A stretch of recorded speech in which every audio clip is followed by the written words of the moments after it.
Welcome to the latest episode of Platform. Today, we're going to be speaking to Ryan Parker.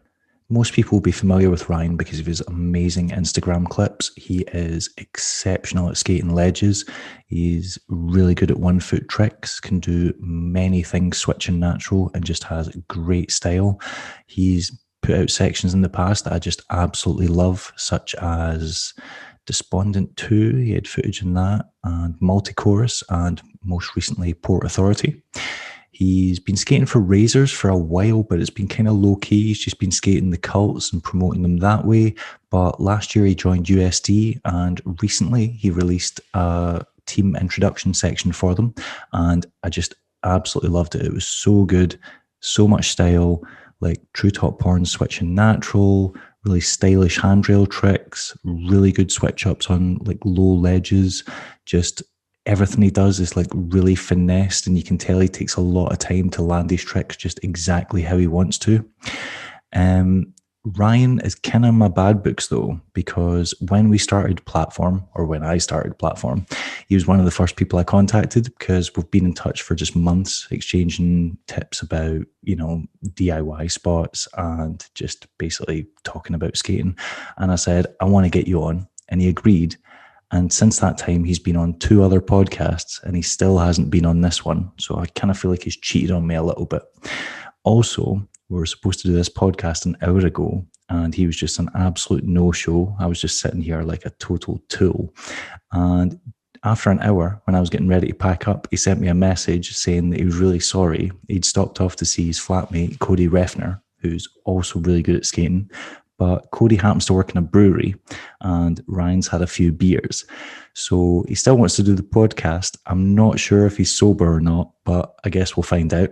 So I'm going to give him a bit of a hard time about that at the start, but I'm sure it'll be all good. Before we do that though, cue the music.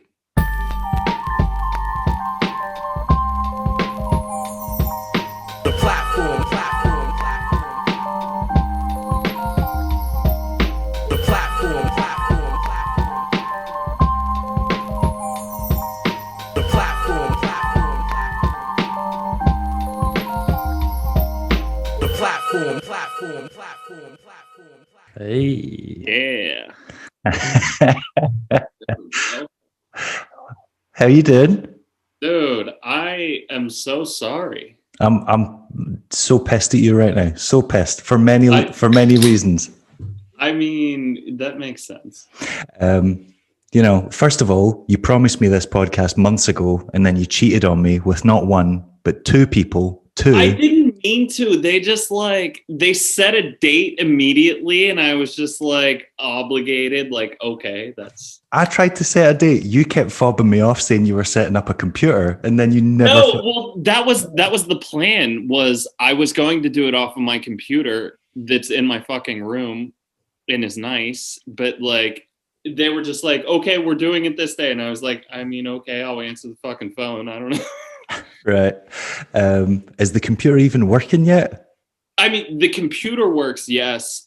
I cannot, for whatever reason, figure out how to get the so my camera works off of FireWire to connect it, and I can't figure out how to get the input to actually work. I got one of the it's like a transfer card so that it'll display what is actually on the camera, but I can't get it to work as an input. Okay. So not only have you cheated on me with 2 other podcasts, then I finally lock you down for a date and you don't show up. I know, I'm a fuck. I am a fuck. I don't blame you. You should be mad. I mean, you chose beer over me, so I can appreciate that. I would choose beer over me as well. That's fine. So I hope Shit, Cody. Your accent is so cool. Fuck. I hope Cody hooked you up with some free beer if he's working at a brewery. I mean, obviously, yeah. Right. Then that's okay. So you chose free beer over me. Yeah, I'll definitely. That's fine. That's fine. That's acceptable. How many beers did we have at the brewery? He'll be walking in the door and not have any idea that I'm doing this right now. So he'll just probably sit down. So when he comes in, he'll be like, shh, stop. What? Cody, hey, man, nice to see you. Yeah. No, I'll be like, Cody, come sit down. Start slagging off Brosco again. Oh, we didn't say that. Yeah, right. No, I mean, can you topside a ledge? Hey, we've discussed this. It's proven. I know. He can. He can. Let's move swiftly on. So, new USD section. I just looked at the numbers on it, and it's got over 34,000 views. Yes. For a flow or an am or whatever the hell they've put you on, like that's a lot. So I think that it is a lot of views, but I think it needs to be tempered with how many followers the USD page has. So like, I don't know if that's entirely true, because you can have loads of followers, but if they're not interested in the content, like if you look at the Razors page, Razors have got a lot of followers. They do, yeah, right. But then people will put out like Howie Bennett. I love Howie Bennett. I'm a massive fan of his skating. He put out a pro part and it only got a few thousand views. And now I'm pretty sure his pro team introduction thing's only sitting at like 10 or something. Or like, I can't remember the last time I watched it, but I remember being shocked at how low they were. And Razors have got a big following on YouTube.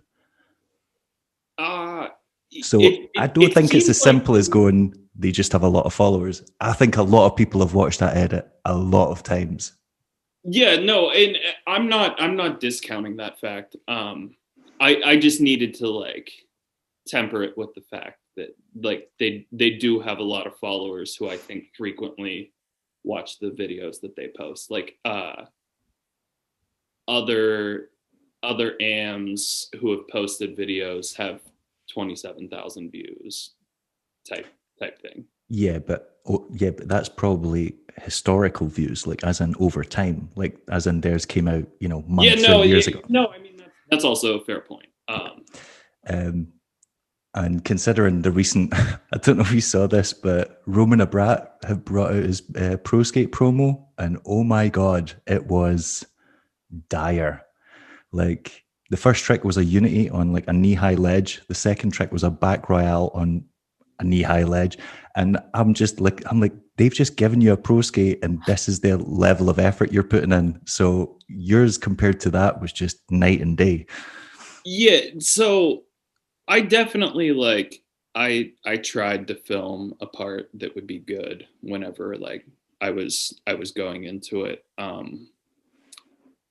We had already so I had a couple of clips in that I posted of me skating in the Razors that I went back and refilmed because I liked those tricks. So like the Razors goodbye edit and the USD edit both have a couple of the same tricks that I went back to redo. Right. But yeah, I wanted to definitely like put out something that was in my eyes like 80-85% of what I can do. When did you get the skates off them? When did you get the carbon freeze? I messaged them in it was the end of August. I messaged them and I think I got them the first week of September.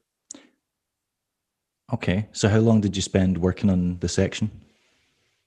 It went up December 1st. It was mostly done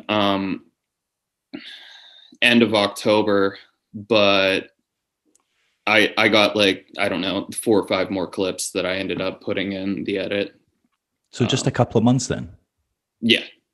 That's yeah. A couple of months, but Cody and I, like, I put in a lot of time as far as like, I'm not working right now, so we can go out and skate daily.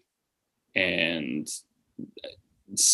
many of the tricks took an hour worth of tries, 2 hours worth of tries, some of them. That's just the way it is though. No. And you're one of these annoying as fuck people. I know you are, that you'll do it and you'll get to the end of the ledge and it'll look fine. And Cody will be like, yeah, man, I think that was good. And you're like, no, it's not good. And then you'll make him film it like 3 or 4 more times. And Not even. We're very much on the same page of like how we want to do the trick. Like he has like an accurate view of what I think about it, and vice versa. Like I'm like, I mean, yeah, you did it, but Right. Okay. I couldn't help but notice, was that filmed on the new camera that you got last year? that was yes. But there was no fisheye clips. There's one.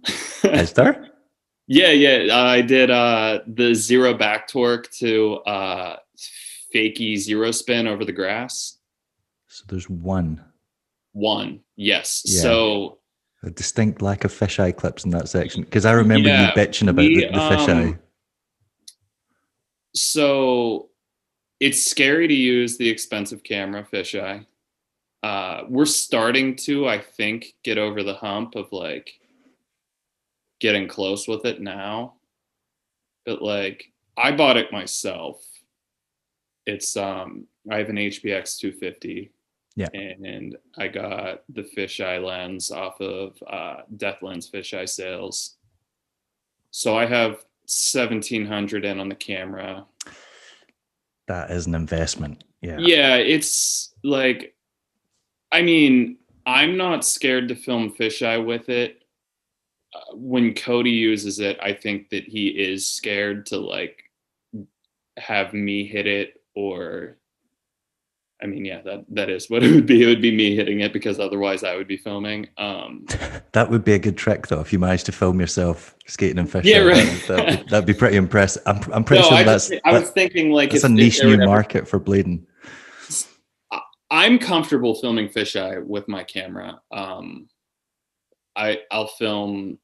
I just filmed. I don't know if you saw the Travis Rhodes put out a couple clips at the box that I put out the pink edit in. I did not know that. What's Travis Rhodes doing in Pittsburgh? He's from Chicago, isn't he? No, he lives in Cleveland. So it's only 2 hours from here.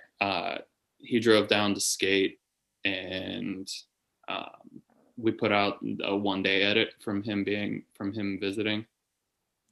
I've not seen that. Where's that? Where have you posted the video? It's on his Instagram. Right. I don't think I have him, because I interviewed him one of the early print issues of Wheel Scene, and I was like, yep, this guy is amazing. He's going to be big. He is. Like, you're just like, from the sections I've seen of him, he's the future, and then he just disappeared. His style's amazing. I mean, he's still completely in there. I just think that he hasn't had access to someone who could film him / had the equipment. So I drove out to Cleveland. So we were skating the warehouse that we've been skating whenever he came and visited us. But prior to me having access to that place, I didn't have anywhere to skate. It was winter already. And I drove out to meet him in Cleveland. So 2 hours to Cleveland. And then we drove up to Modern from Cleveland, which is in Detroit. So that's 3 more hours. So 5 hours there for me. We skated for 4 or 5 hours, drove back to Cleveland, and right when I left Cleveland, snowstorm on my way back home. So it took me 3 more hours to get home the same night.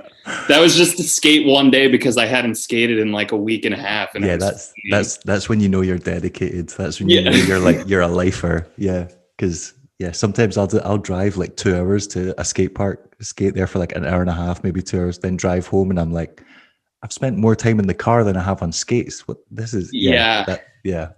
It's grindy. All right. Okay. The USD like section that you put out, that did not look the same as the USD section you sent me. No. So I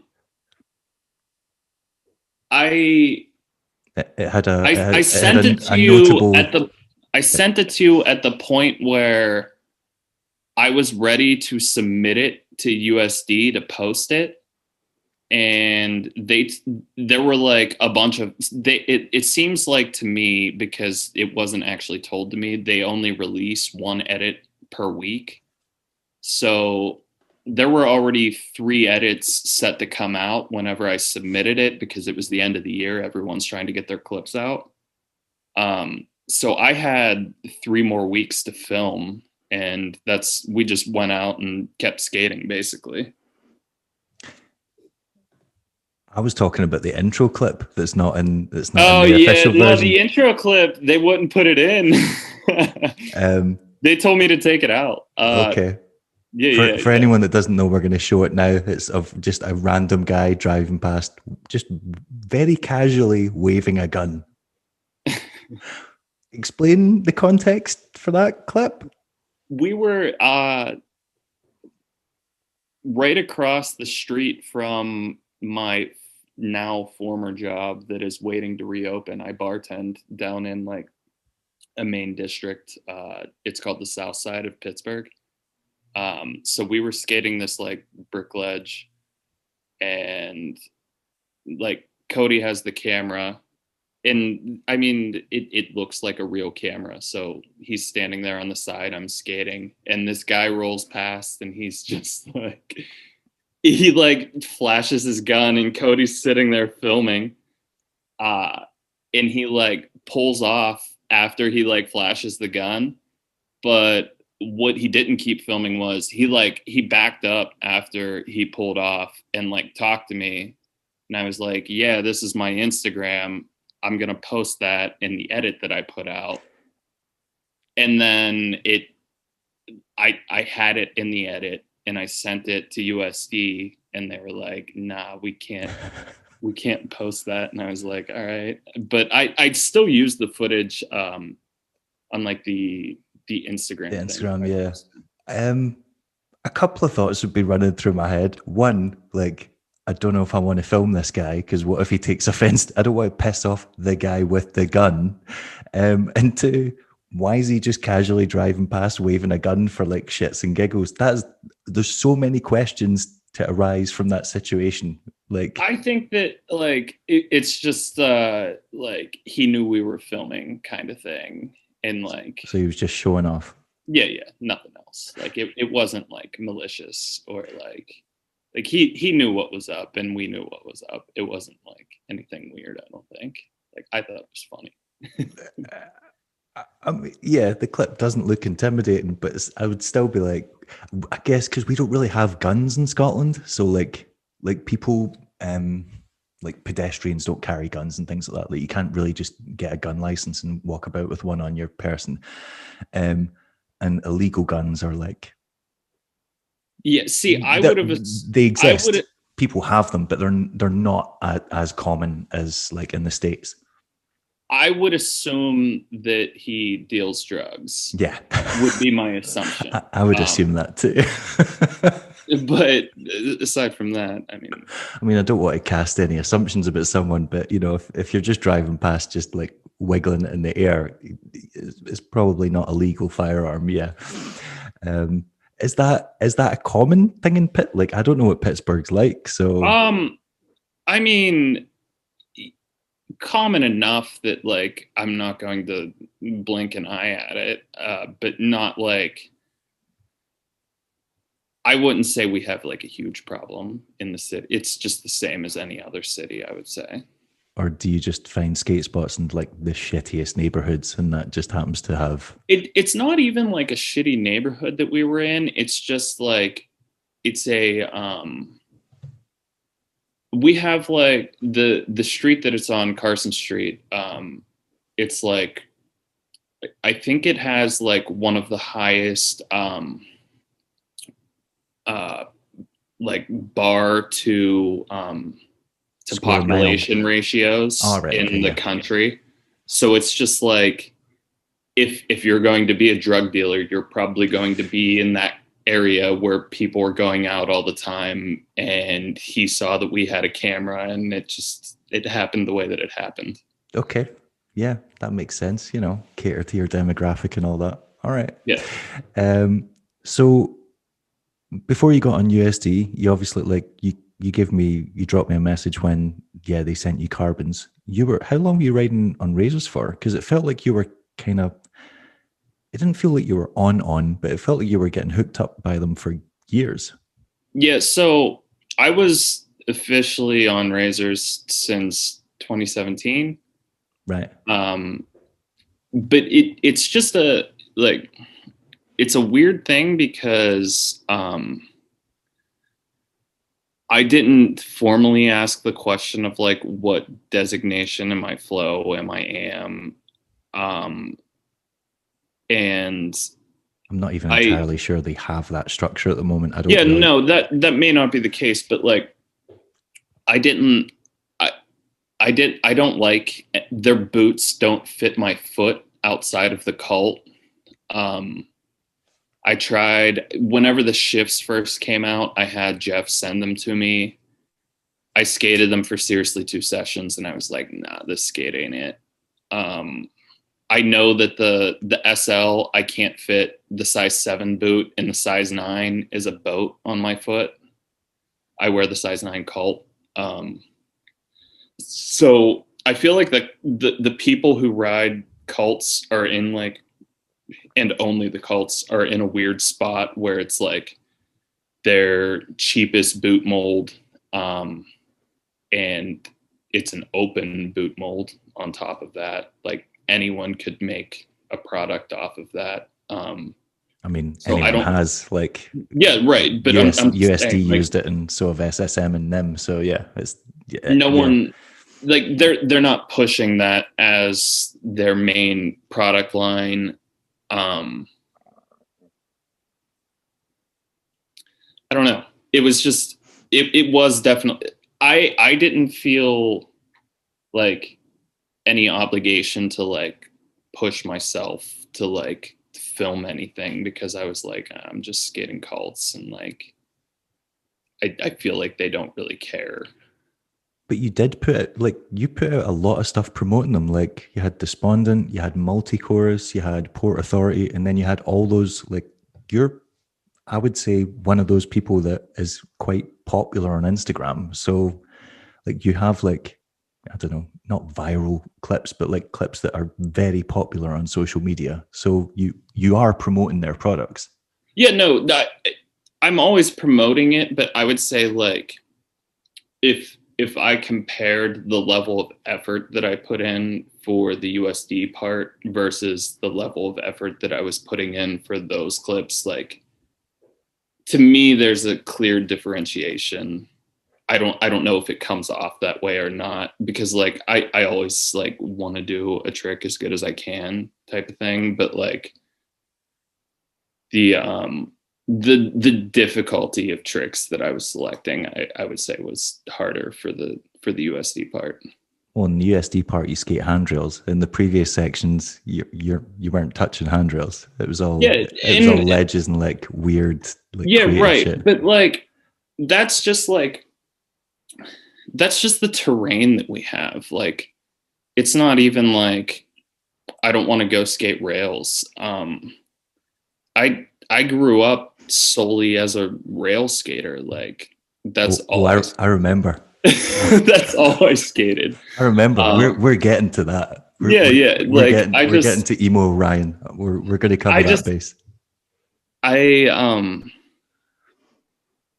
think that skating ledges is the more interesting side of grinding versus skating rails. Like I think that it takes more skill. Oh yeah, it's definitely harder. Yeah. Yeah. Like it just like it shows a greater understanding of where your body positioning, where you're like if you're grinding ledges well, like that is it. Yeah, I'd go along with that. And yeah, there's just certain things that are way harder. Like holding a grind on a ledge is way harder than holding a grind on a rail, because you can just get on top of it. And holding a top side, or yeah, even like certain switch ups that, they're definitely harder on ledges than they are on rails, because in rails you don't have to lean over as much, or yeah, I can appreciate that. Yeah. And like especially it was like a recent topic on Facebook. Someone was like, skating flat, blah blah blah, is whack. And I was just like, dude, no, if you're grinding flat on a ledge, it is objectively harder than grinding anti-rocker on a ledge, period. Of course it is, because the middle wheels aren't meant to be grinded on and flat. Of course it's hard. And someone's I like, hate skating flat. It's too hard. Oh, but everyone who rides flat always wants to talk about it. And it's like, yeah, I mean, I'm going to mention it when we're talking about skating a ledge. It's harder to do it, period. But I'm still doing tricks that are good on ledges. So yeah. I don't know. Oh no, it's stupid. I feel stupid like even saying it, because like I feel like everyone who, like, people who skate flat or people who skate anti-rocker too probably get it. Like, there's a reason they're still skating anti-rocker. Yeah, it's safer. But you don't get caught up as easy. Yeah, skating flat is hard. I don't care what anyone says. Yeah, but skating flat also works better for the horrible ground situations that we have here as far as like runway and landing goes. Yeah, Pittsburgh looks very similar to Scotland in that aspect, that just all the ground looks fucked up and like rugged and lips everywhere. And yeah. The crazy thing is though too, is like, I was even watching Leon Humphrey's new part, like assuming that, you know, in London the ground is horrible, but like it looks like their ground is pretty good. It depends what. It depends where you skate.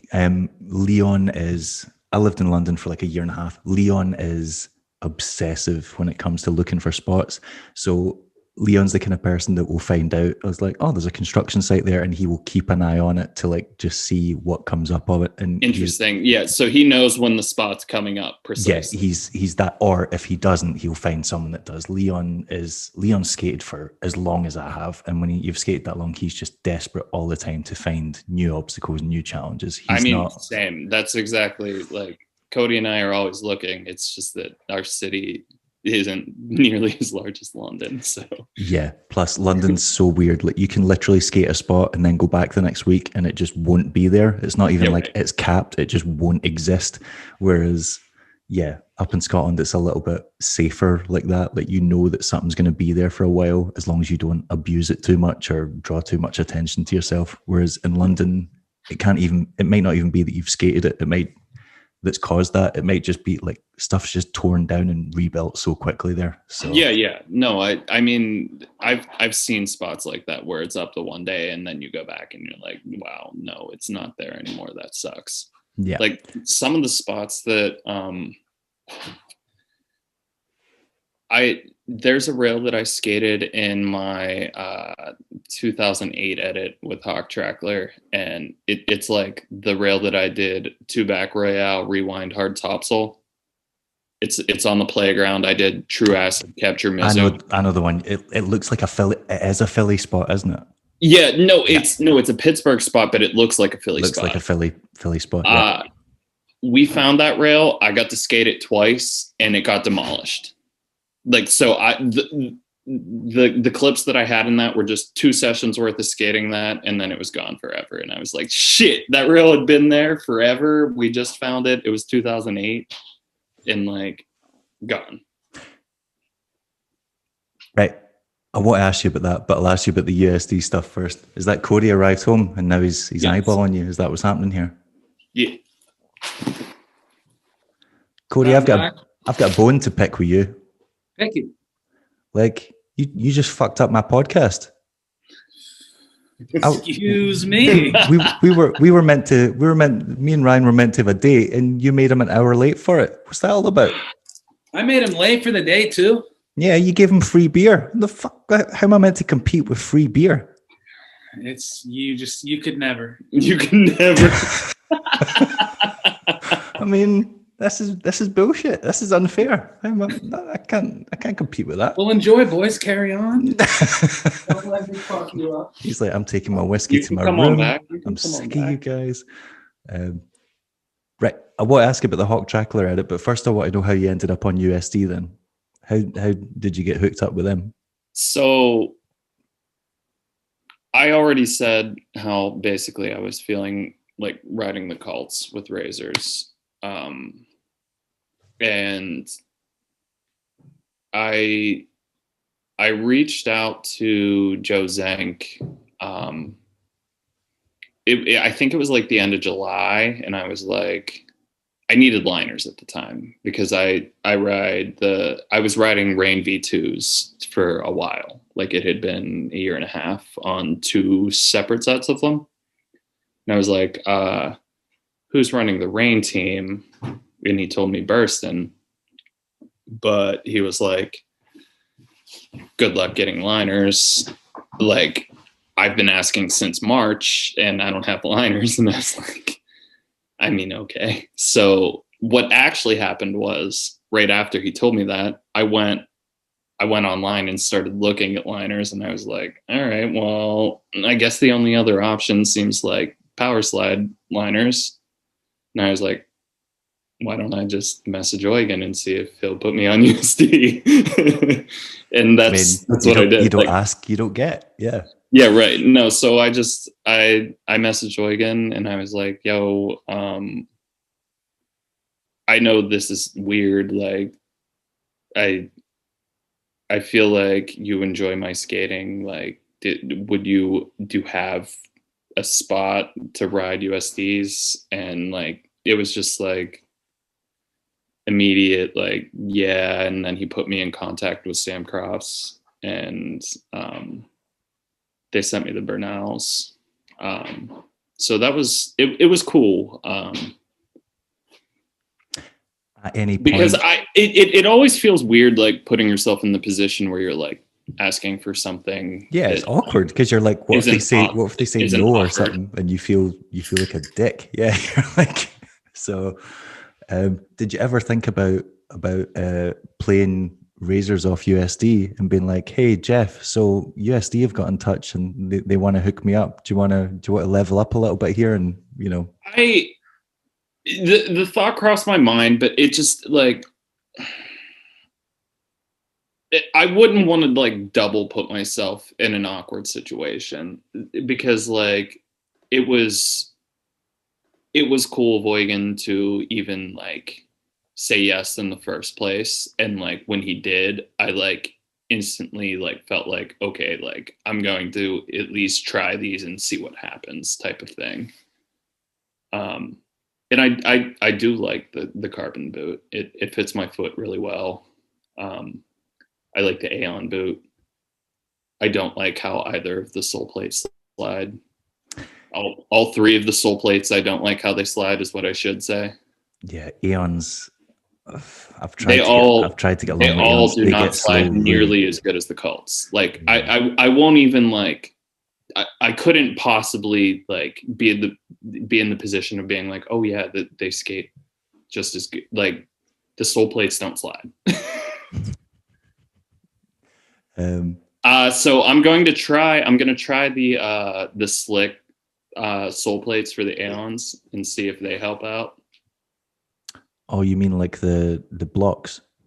They're just like wings that go onto the Aeons. So I think they're sending me a set out, and I'm gonna do a review for them. I've got their grind wheels are pretty cool. Yeah, they do the job. So I'd imagine if it's the same material as that, yeah, it'd be good. So what's the deal with USD? Like, have you got like an official position, or are they just hooking you up? Or what do they want in return for sending you product, or what do you get in return? And what's the situation? I'm on the AM team.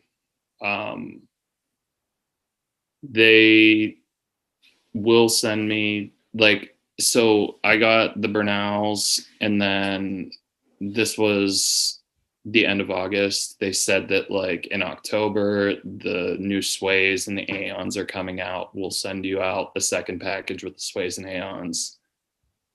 But production issues with Corona came up, and I didn't get the Bladies until, I don't know, 2 weeks ago. I didn't get sways yet. And I hadn't even skated anything aside from the carbon freeze, and I didn't even know if I would like the Aeons or the sways. Okay. So it's like kind of like a test kind of thing to see like which boot I'm actually going to ride. Cody's like, say this. And I thought he was sending you secret messages there. No, he's just showing you shit. No, it's just a meme. So what was the question again? I'm sorry.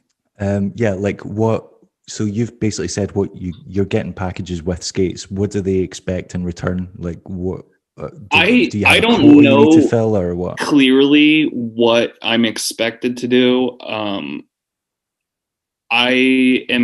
So whenever I put out that box edit recently that I put out, we had filmed that and I planned to get more for it, but what happened was we replaced the PVC with metal rail and made the box 5 feet longer. So it's like not the same thing anymore. You can't do exactly the same tricks. It's longer and it doesn't slide as well. Right. So I was like, all right, I'm just going to drop the clips as they stand right now. So I made that edit and Boygan was like, well, we could have posted it. Like if you had a couple more clips, we could have posted it on the YouTube. And I was like, I get it. But like, I feel like posting it on Instagram gets just as much attention as putting it on the YouTube. Yeah. Yeah, it's fair enough. So I don't know. The other thing to consider too is like they obviously like with YouTube, you make money off of getting views versus like having a song that's picked up by the YouTube algorithm. Yeah, as long as you can so get around that. I understand it from that perspective, but like for me, I'm not getting paid for it necessarily. So I would rather post it on my own Instagram and like be able to post it myself versus having something linked onto the YouTube page. Is that why you're using Tekashi 69 songs in your edits to get around the YouTube algorithm? Is that what's happening here? No, that's just honestly, that's the music that I like. Okay. That's that. I don't think I've ever heard anyone tell me that. Okay. Yeah, I like music that people call trash. So right. That is what it is. There's nothing wrong with claiming that. You like what you like. That's fair enough. All right, okay. You mentioned that Hawk Trackler edit. How did that come about? Because Hawk Trackler never lived in Pittsburgh, did he? He did live in Pittsburgh. Is he not from like Ohio or something? He's from Columbus. Right. But I was 18 when I met him. He's 18 also. He was in the city because he was going to the Art Institute of Pittsburgh for the videography, whatever it's actually called. And him and Stefan actually were both at the Art Institute at the same time. Right. So he lived here and already had a GL. He had a GL2. And basically like as soon as I met him, he started filming and we got a good amount, probably like 60% of that edit filmed in 2006. And then we didn't get anything really in 2007 that went in the edit, but there's 2008 clips in there as well that him and Kyle Bartlett both filmed. Sat on them for 3 years. Yeah. Oh, I didn't know that. Yeah. So like, I've been pissed. No shit. That's a long time for a section. Dude, the majority of it was 2006, and then like drop it till 2008. Yeah, so like all of those clips were just sitting forever. And it wasn't, there was a lot of like different places as well, because obviously you had like your local footage in it, but there was a lot of Philly footage in that because there was loads of spots I recognized from like Majet videos. We went out to Philly and filmed I think it was only like 2 days that we were there. And we also went to New York, and none of those clips ended up in the edit. But like I had New York clips too that were decent. They weren't like great. I skated with Trevor Johnson, and he kind of showed me up real bad. Like he fucked my head up at the time. Like, Right. Okay. I'm saying like 2006, he did 2 back torque to sole to back torque on a handicap rail, and I was like, oh, whoa. I was doing like top acid, true top acid. I don't know. That's still good. So No, and not no. Trevor fucked me up, dude. right. That Okay. shit was whenever I was first going to, like, when I met Trevor in 2006, he was so good. I couldn't believe, like, we would just skate and I couldn't believe the tricks that he was doing. Fair enough. So you've never seen the New York footage that Hawk Trackler filmed of you? Well, what happened? I saw it, but there was supposed to be a side project that came out with Anthony Velez that never actually came out, and yeah, I don't know exactly what happened with that footage. But like, I'm not, that stuff I'm not necessarily salty about. It was only like a couple of New York clips that were like decent, but like not like, I wasn't worried about that stuff. All right. Are you guys still in touch with each other, or because it doesn't seem like you guys go move in the same circles anymore? Hawk? Yeah. Yeah. No, he messaged me like a week ago saying like I liked your box edit. Right. So like we still talk. It's just like, I don't know. All right. Okay. The Columbus thing is kind of strange right now. I feel like there's like some sort of animosity between us, but like maybe deservedly so. Yeah, that happens. That also segues nicely into my so there's 2 Ryans that I know of. There's the new Ryan that can torque slide pretty much anything, switching natural, do the 270 back torques. Then there's the old Ryan. Old Ryan wasn't so good at the old torque slides. In fact, I've seen video evidence of you not being very good at the old torque slides because Russell Day kicked your ass with a back torque. Oh yeah, he did. Orient He Live. did. I mean, that's fair. What I would say is when I moved to California, so that was 2011, I was out of practice. Like I didn't skate a lot prior to moving there. I get better from skating practice obstacles. So like the way that I'm skating the box right now, like that's what makes me good at skating street. Like just being in practice as far as like doing tech shit, like on something that is controlled. It's the same thing. You go and skate it. You can repeat it over and over again. I didn't have that at the time. Like I moved out and I was just skating like whatever was in front of me, and I was completely out of practice. But like I didn't realize you were living out there. I thought you just went out to like visit or stay with people or hang out and skate. I didn't. So where did you live in California, and how long were you there for? I lived in San Diego. So I moved there in November 2011, and I was there until July 2012. So I was there for like 10 months. Right. Like as in skating, or as in moving out there just for a change of scenery, or what was? So I had just graduated college, and I was like trying to live there and make it, but it's expensive to live there. And the people who I moved out with moved back to Pittsburgh, and I was sitting on the lease still by myself, and it was expensive. Like I was paying $1,400 a month at the time and making $20 an hour. and it wasn't ideal. But it seemed like you were moving about in the circles that like would suggest you could have gone further and skate, because you were hanging out with like the Razors guys, hanging out at the Razors warehouse, hanging out, like it looked like you were hanging out with the Santee guys as well, because there was another Orient episode I saw where, I hate to bring this up, but you got massacred by Winston Wardwell. Winston fucked me up, dude.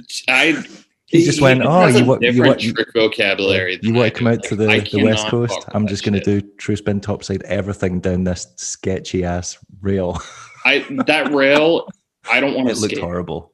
Period. I don't want to skate it at all. I don't blame you. It looked, like, even still, I'm like, that you might as well just go skate a stair rail. What's the fucking? Yeah. I would rather skate a stair rail because because at least you have the satisfaction of like filming a street clip. Yeah. That thing looked dangerous. Yeah. And the runway was short. Like, it was just all bad. The landing was bad. Fuck that rail. Were you sponsored by anyone when you were out there? Because I saw in one clip you were wearing rims, and then another one you were wearing Razors. Jeff Akers did give me a set of the Frankie Morales rims. Those were the first skates that I ever got for free. Right.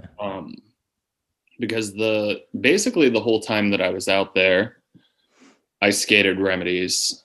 I switched back because I had the original Razors flats, and they just look so good that like I skated them again. Those, and it's a good silhouette. Yeah.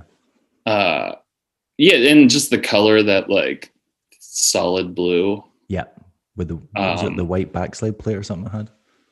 I had all white soles, I think, and white cuffs, but like they came originally with a blue cuff, blue sole, and white backslide, I think. Right. And the ones that I had were, I think the UK version, they had red frames on them whenever I got them. Okay. The ones I remember were like had white frames and had, I want to say they had USD, Senate wheels on them. Yes, so I had ones that had red frames on them, and I like they were non-UFS. They were not great frames. Yeah, it was before UFS. Yeah. So I took all that shit off and just put new sole plates on them. But so that's how like the relationship started with Jeff and him like picking me up.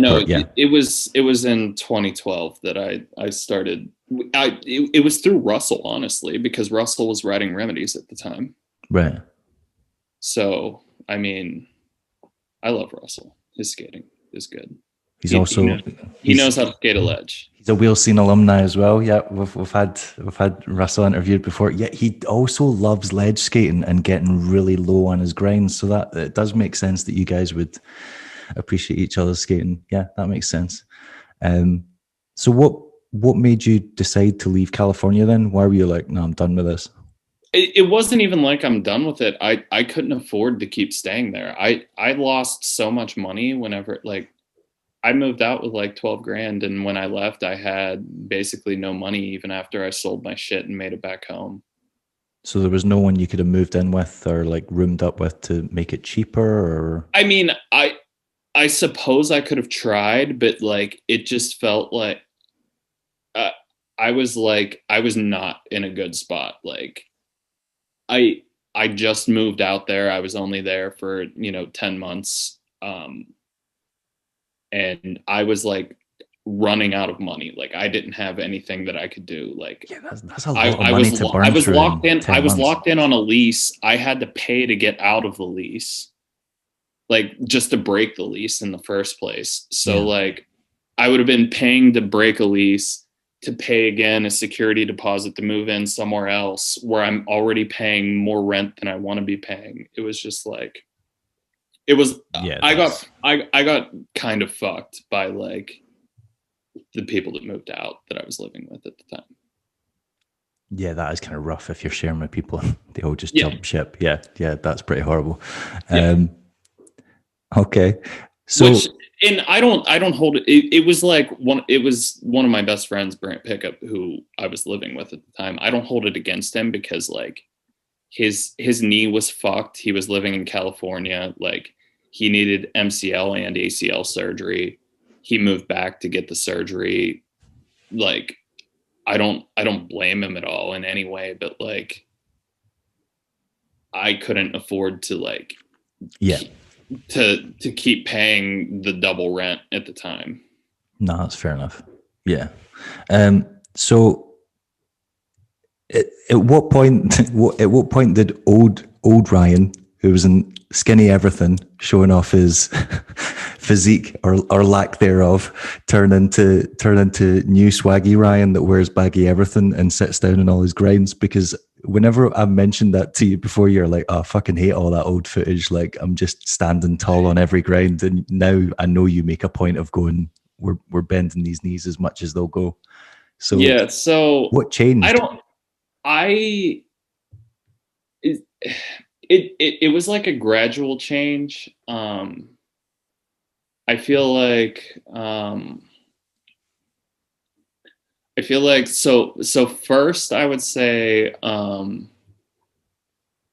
KCMO came out and I saw Nick Labar skating. So that was 2014.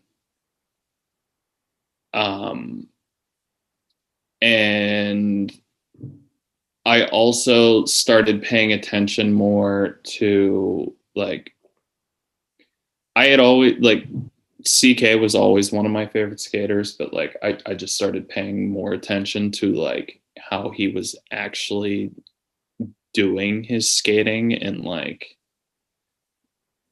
what he was doing when he was skating instead of just the tricks that he was doing. Which my main problem was always that I wasn't necessarily paying attention to the way that people were doing their tricks. It was just like I was trying to mimic, like I was trying to do the trick that they were doing, but I wasn't taking into account how well they were doing it. Right. Yeah. So like I started picking up on that. I told you about, honestly, one of my big, like one of the things that really started making me move in that direction was watching Pietro Mario out of Brazil. Like he was doing tricks both ways. He was bending his knees. He was doing it like almost exactly the style that I'm skating right now. He was doing it then. Like 2 back slide both ways, 2 back torque both ways. So like I was like, oh shit, that's really tight. Like it looks good. He's not just doing it, he's doing it well. And I was like realizing that he was doing it well too. It's so interesting. Like when you said that, when I was like, what inspired such a kind of drastic difference, not just in your skating, but just every aspect of your skating. And then you named this random Brazilian guy. I was like, I've skated since 94, 93 and like paid attention the entire time. And I was like, I do not remember this guy. And you're like, he was a massive influence on me. And I'm like, how can you see this person and go, holy shit, this is what I want my I don't know, dude. It was like I didn't even like. It was weird because like, so KCMO came out, Labar, and I would assume Nemo also had a role to play in them using bones at the time, which is, it's so cringy to say this, but like I feel like them using bones and skating the way that they were skating at the time like had an influence on the way that Pietro Mario was skating at the time.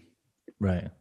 And he picked like I was already listening to the music, he was already listening to the music, he was skating the way that he skated, and I saw it and I was like, that's tight, like I like that. And he wasn't wearing baggy pants yet, and I feel like so Labar already was at that time like wearing Dickies and shit. Yeah because it was because the outbreak of that afterwards was because obviously Dickies have always been around skate culture, but it felt like everyone moved away from them for a while. And then KCMO came out and he's just doing, like Royales and Souls and straight airs and shit. And then suddenly just you go to skate parks and stuff or see online edits and everyone's dressing like Nick LeBar and you're like, well, my thing is now too is that like I'm tall, man. I'm 6 foot tall. Like it doesn't look good when you're tall to wear tight pants when you're skating. Like it just objectively does not look as good if the same person does the same trick with the same style wearing tight pants versus loose pants, in my opinion. It's definitely harder to make skating look good when you've got long limbs, because when you've got short limbs, it's really easy to make everything look crouched and low, like Louis Zamora or, you know, most skaters who are renowned. Yeah, most skaters who are renowned for having good style, when you meet them in person, you're like, holy fuck, you're really short. Of course your skating looks good because you don't have to control all these gangly ass limbs that the rest of us have. Yeah. Yeah, so I don't know. I don't even remember like exactly why I bought loose pants, but I got like my first pair of loose pants and I was like, oh, this is it. Like I just instantly felt cooler skating. Like I looked at my skating. It wasn't even I looked at my skating. Like I could look down at my legs skating and be like, this looks better. Like I know that it looks better. So that was 2016 when we filmed Despondent. And then, so you're saying like the LeBar aesthetic of going for like simpler tricks, just done really well, appealed to you more? Because I feel like a lot of people got inspired by that, going, oh, because previous to that, there was the obviously just like, let's see how many switch ups we can do along a flat rail. And that got boring and repetitive really quickly. But it feels like I feel like I've always liked the tech side of skating. So like him doing like stylish topsoul, stylish top mistral, like that. I love to see that, but I also equally love to see tech tricks done with good style. Like I like to combine as much as I can, like skate stylishly and do the trick well and show that you're doing the trick both ways, and like just like as much as I can, everything at the same time. But you're selective about it. You don't just that. I think that's what I mean. Like you don't just approach every obstacle going, "Oh, I'm going to see how many tricks I can do along this in one." Yeah, attempt. Yeah, you right. I mean, you know what you can do on every spot, kind of thing. Like you know what is like. Port Authority. I was wearing a fucking bright ass fluorescent green shirt, and I did like a sit down top mistral on that like wobbly rusty ass rail that Cody did a Machio down to. That doesn't make sense to do switch ups down. It's too fucking weird of a setup. Like you just want to do something stylish down it and show that like you have the control to like take the spot.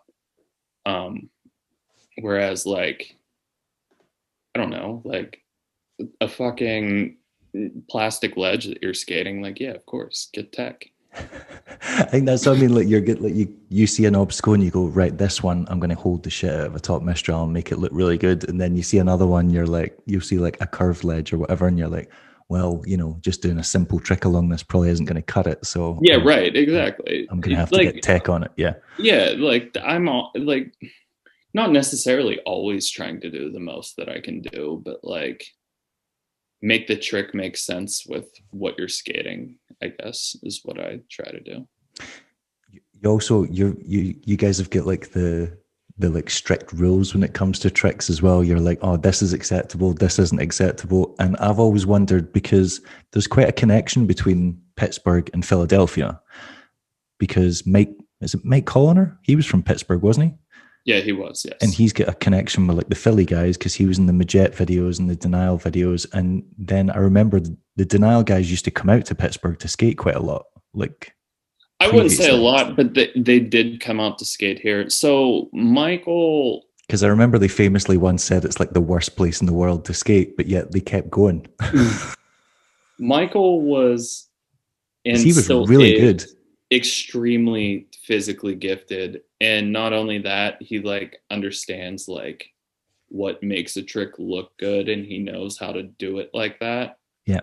So like he's younger, he's 3 years younger than I am, I think, and was already skating with those Philly dudes who like obviously I always wanted to skate with, but like he was just at the point in his skate career that like he made it there first. And what was the question? I'm sorry.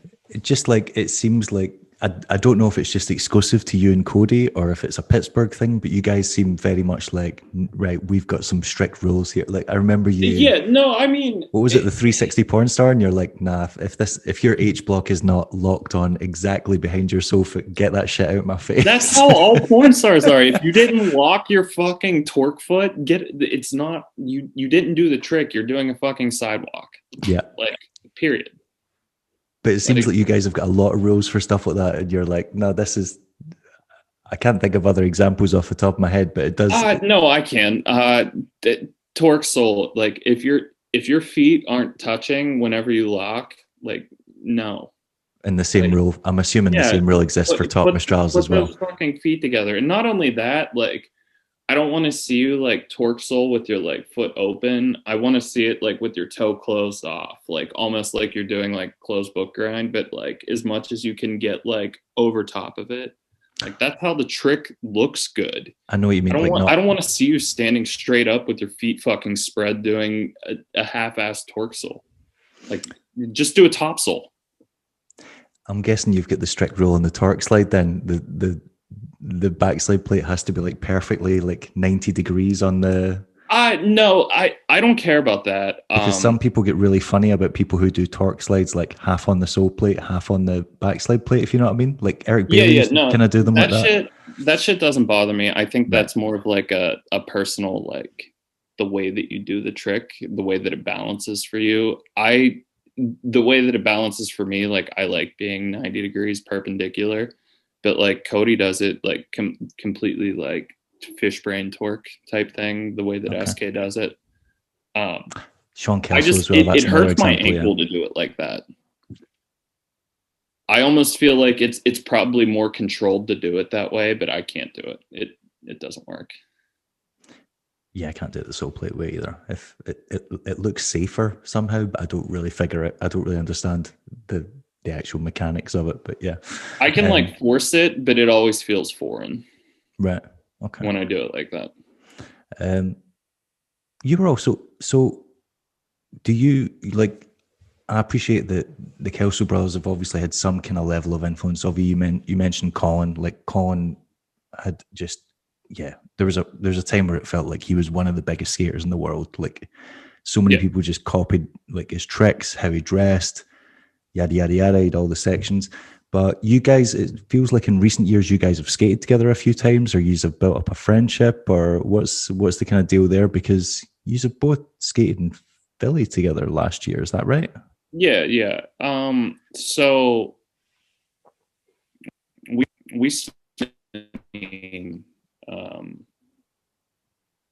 and we met in a roundabout way that I am not necessarily going to explain, but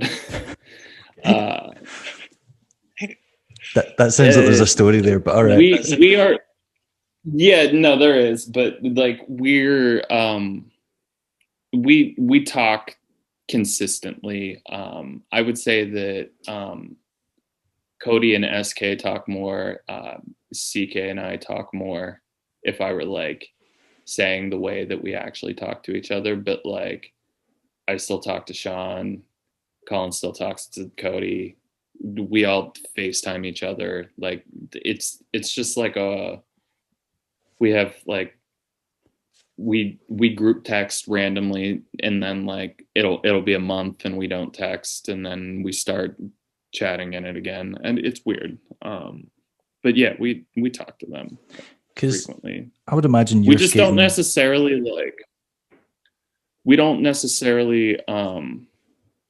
It's not usually like we're talking like specifically about anything skate related. We just like talk like homies kind of thing, like just like random shit, like CK's just FaceTiming me and Cody because he's drinking beer and wants to freestyle, and him and Cody freestyle. Like That's quite. it's just some random shit. That's pretty funny. Did you see Colin Kelso's Instagram stories from last night? I think Colin had a few beers. I saw it. I was like, I listened to it quickly, but like not like I wasn't like actually listening. I woke up this morning and saw that he had the mask on and just listened to the first one, and he was putting on like the fake gangster accent, and I was like, oh, this is going to be gold. I love it. I love it when you get an insight into weird Colin and you're just going through it and he's just trying to be as obnoxious as possible to all the responses. And I was like, this is hilarious. So yeah. He knows what he's doing. He's like, I think that shit's hilarious. I love it. Because it reminds me of like after he quit USD and he put up a thing, because there was the whole Razors period where they kept like shouting like "we out here" all the time in their videos, and he just released a video that he filmed on his own in his bedroom, and he just talked about like the meaning of the term and like how it doesn't make sense, and he's just like doing impressions of them and stuff. And I was like, and people were like, good. "Oh, Colin's lost his mind," and I was like, "I think he's just having a laugh. Like I actually think this is incredibly funny." But I think people thought he was having like a Britney Spears moment, and I was like, it kind of looks like he's just poking fun at himself, but okay. So Cody's had footage in like, was it Fish Guys? Yeah. So Fish Guys 4. So how come you've never had footage? Is it 4? Yeah. I know I've seen him skate in a skate park with them before, and it was in one of their videos. How come you've never had any footage in any of their recent stuff? Because it seems like they would appreciate your type of skating, because you and Cody have got like not a similar aesthetic, but you guys like seem to like the same kind of things. That goes back into like the situation that I wasn't going to explain necessarily. All right, so there's a bit of friction there. That's what you're saying, right? Okay. Yeah, but like it's nothing that's like I'm not mad about it. It's just like I don't feel like it needs to be like aired out type of thing. That's fair enough. Private matters can be kept private. So obviously you've skated for years. I've known that because, like I said, Cody sent me an edit of yours years ago, and it was only when I saw your name pop up. And I remember that you were going to post that too. I was like, right. It was only a couple of years ago when someone sent me a clip of yours, and I was like, I know this guy. I was like, I've seen this skate. I was like, but he looks like an entirely different human being. So obviously you've gained notoriety via social media in like recent years, but are there other skaters that you look at or enjoy watching via social media, or ones that stand out to you for whatever reason? Because it kind of feels like you're now part of that generation that's made a name for themselves from social media, like blading clips. I mean, like some of my favorite skaters are the Russian dudes, like Kirill Kachetkev, Ivan Kovdin. That's the USD guy that, like, again, wears the baggy clothes. Skated Razors before. Yeah, he was on Razors before. Yeah. And both of them, Kirill and Ivan, both skated Razors before they went to USD. Yeah. Savasanilia, I love his shit. He was on Razors too, and now he's on Razors. There seems to be a trend of just everyone jumping ship and getting as far away from Razors as they possibly can. Yeah, he is very, very good. I'd be surprised if Rossies don't try and turn him pro and give him a skate, because he's got. I mean, he deserves it, and he's marketable. I feel like he's like in my eyes, like he's like the next Niels Jansen. Like Jansen's, I guess he has an S at the end of his name, but like he's like on that same page of like having that like short athletic body and like just being able to do like powerful moves stylishly. He also knows what the maybe Niels is a little bit more stunt oriented, and I think that Savason's slightly more tech oriented. Yeah, I would say that's fair. They're not exactly the same thing, but like they're definitely comparable, I would say. Yeah, I think Savison definitely knows that humor is working out well for him as well, because have you seen he him does. like in the skate park with skis on doing like grinds down grind No, boxes? dude, have you seen the fucking edit of him skating in that fucking chicken coop? And the bar, yeah, it looks like it's like his family's farm or something. And he's just shoved a grind drill in there and went, right, let's go. Yeah. And he like fell in it and shit too. Yeah, there was a close call with a chicken. Yeah, but Yeah. he when he does it, it doesn't look cringy or forced. It just looks like that's No, his it's just like it's completely normal. Like this is just life. I commented on that video. I was like, "What in the Russia is going on here?" Because he's got a full length video in Russian as well, and it's just him basically terrorizing locals while they skate, and he just shoves the camera and like say like there's a woman just getting pissed off at them skating an obstacle, he'll just shove the camera in her face and antagonize her, and you're like, you're such an obnoxious little kid, but for some reason there's a certain level of charm about it as well that you just kind of get away with it. He's like that cheeky little bastard that everyone finds entertaining. Yeah, that's pretty fun. So like those guys, I think Jungkook in South Korea is another like popular from Instagram skater. Hit Juwon too. I mean, there's a couple of those young Japanese kids too. I should have looked their names up. I know his name starts with an N and it ends in official, like official. Oh shit, I lost. The only one I can think of off the top of my head is Ren Fujiwara right now. Yeah, no, Ren Fujiwara is another one, but there's a younger kid too who skates that park that Soichiro has. Shit. Oh, the really short kid on Nems. Is it that? They used to be on Valos, and he's like, they documented him skating his first hand drill or whatever it was. Yeah. Here, hold on. I'm sure I can find it. My phone's just trying to open shit because I'm plugged into the computer. But all of the like those kids are all. His name is Noboru Katayama, official. He's like, it looks like he's 14, 15 years old, and he's just tech. Like he can do tricks both ways. He can pud slide. He can 270 backslide. He has good style. Like he knows what's up. I hear you. He told me to like whenever I was doing the when we were skating in the summer, like skating the box and skating the P-rail all the time, he told me to capture sole to topsole, and I was like, I will at some point, but I never got around to it. As in full cab true sole to topsole? Yeah. All right, okay. He's just giving you trick requests. All right. You need to send one back and say, I'll do this if you do what I'm telling you. I like sending back and forth trick requests. Like when I was bored in the middle of the summer, I would just FaceTime Michael Witzman, and he would like watch me skate, and like I was skating the freestanding metal rail that we had set up, and I would try, like he told me to true soyale it, so I would try to true soyale it. I never did it clean, but like I tried. Okay. I did like you've got a lot of these slow. weird international connections that I felt special for a few months there, Ryan, and now you've just blown this mystique that I had in my. You're just flirting with everyone in the blade world. Dude, I like talking to everyone. That's what, like, dude, I'll if anyone DMs me, like I'll sit there and talk to them for hours about skating. Like that's a risky thing to say on a podcast. Now you're just going to get all the weirdos contacting you going, well, I mean, it's possible, but like Rob Kellett, Robbie Pitts, just hours of DMs sometimes because we start talking about something random and then we keep talking. I don't know. I talk to a bunch of people through Instagram. That's what's cool about, like you were saying about like having, I don't know.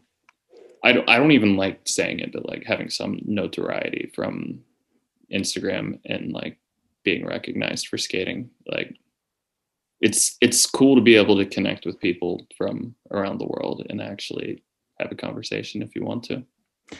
Plus, it's one of those things that it's like, that's what social media was intended for. So it's one of the great positives that makes people so reachable and accessible, but yet people keep fucking it up by using it just to abuse each other and pick fights. Yeah. So Yeah. yeah, that is quite interesting. There was one thing I wanted to bring up in your podcast that you did with Wax Toaster, which I'm still bitter about, by the way, but that's fine. That's fine. We'll let it go. I like Joey. So we'll let that one slide.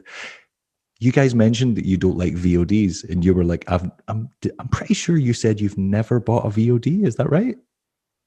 I personally have never bought a VOD. Right. Okay. You've watched them though, haven't you? You're one of those ones that are like, send me the link. Oh yeah. Right. Cool. I've watched it. But you guys have released VODs. Yeah, we have. So, but I was not the person who released it. So you're blaming all this on Cody. I mean, Cody and Shane, they both did it. And I just feel like, at this point, it's like, I don't know. I don't like profiteering off of the small amount of people who are skating and interested in our skating. Like I would rather just put the shit out, and like, if you like it, you like it. But like, let people watch it as soon as it is ready to come out. And like I said, I fucking put a lot of money into my camera setup and shit, but like, that was just so like I would be able to watch it back when I'm older, and like it looks good. So you've got no desire to make any profit off skating, because you just said you've got a certain level of notoriety. That's not what my point is. I'm just saying, like, it seems like almost like you could put out a very subpar section off of being whoever you are, and people do. Well, some people do.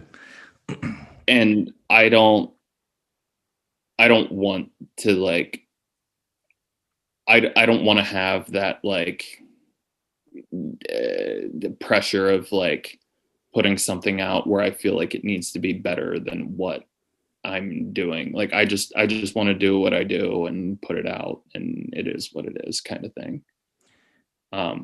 But if you have that notoriety that you mentioned, and you did put the effort into something that you were really proud of, like a decent, like, I don't know, 5, 6, 7 minute project, and then you're like, what if people would be willing to support that and would be willing to pay money for it, and then you're getting a return on your investment, and you can make, I don't know, $1,000 or $2,000 or whatever from a section. Like, I mean, yeah, it's nice. It feels like, to me, like it feels like like an annoying, like, begging for money type of thing. Like I don't want to like appear like that. Like if you want to like make money off of skating, like make a brand who's making clothes, make a brand who's making frames, make sole plates, make skates, like make something. some people would argue that a video is is. I mean, it is making something. It is, yeah, right. I don't know. It feels it somehow it feels dirty to me. I don't know what it is. I think it's the fact that like you could just put something out that's shit, and I'm not saying that I would put out something that was shit if I was selling it. I just don't like that aspect of like, I've watched VODs and been like,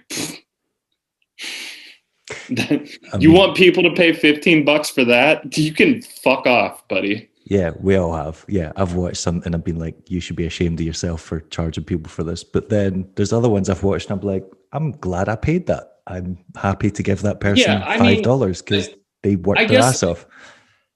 I wouldn't be opposed to like the like optional, like you pay what you want type of thing. And like if someone watches it and then like wants to send money after, like that's cool. But like just requiring upfront payment, I don't know don't know how I feel about it. All right. So you're just going to go after just use the Takeshi 69 songs and get around the YouTube algorithm and make money that way. Make the 2 cents, 2 cents for every like 200. I mean, that edit has, I put that on a new YouTube account that I made. It has 1,800 views. It's nothing. Give it 10 years. Look back when it's monetized. You'll be like, oh, I've got like $50 here. What am I going to spend all this money on? Right, exactly. What am I going to spend all this on? I don't know. Probably beer. Yeah, that's quite funny. Yeah, as soon as we got over like, I think it was 1,000 subscribers or something, and then someone was like, oh yeah, you should just turn on the monetization thing, and I was like, oh, what's that? How do you do that? And then they showed me and I was like, all right, cool, this will be funny, and I put it up, and then you see how much money you actually get from like, I don't know, subscribers or adverts, and I'm like, this is hilarious. This is so hilariously, like, because our numbers are quite low anyway, but the actual return you get, So, and I was like, I would never bank on this. Do your spiel, do the whole thing. I will never do that either. At no point. Yeah, no, I know. That's what I'm. So how you don't want to do that is how I feel about like making people buy a VOD.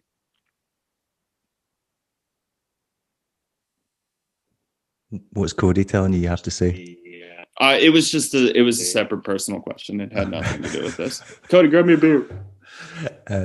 Right, that's fair enough. So you've mentioned what you do like in skating. Wait. I can't hear you. Okay. I thought you were muted.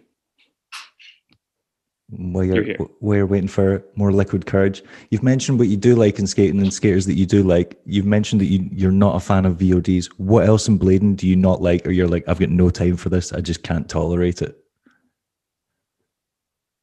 Because I think when you guys say that you talk to like the Kelsos, I imagine you're talking to the Kelsos bitching about things that you like and dislike about blading. I don't believe for a second that's not taking place. Honestly, like we don't really talk about preferences as far as like skate shit goes. Like we talk about legitimately random shit. It's right. Weird. Like, don't you agree with that? Like, we're not talking about like what we think about different people skating or like with Sean and Colin. Yeah, no. We're just friends. Usually, just like I don't know. We don't get to see each other that often. We live like 6 hours away, so when we do come through, it's like let's go skate and drink beers and just fucking chill. So I don't know. I think we all have like different opinions on what we do like in skating and don't like in skating. Oh yeah, that's what makes it interesting. But that's what I was wondering. What's specific to you guys? What you're like? Nah, fuck this. I don't want to see that. I mean, I feel like they're all in your head, and you're like, what am I allowed to say? I don't want to see you jump off a. No. I don't want to see you jump off of 6 foot sheds. Like I don't want to see it. Like you're jumping off of another shed. I don't want to see it.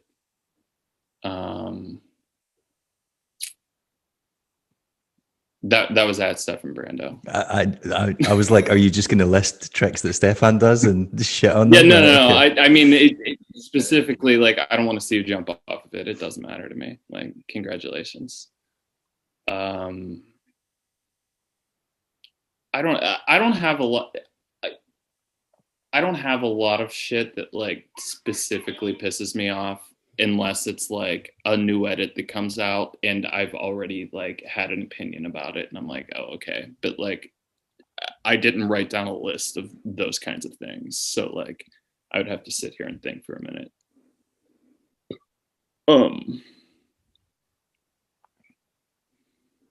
But that obviously jumps to mind.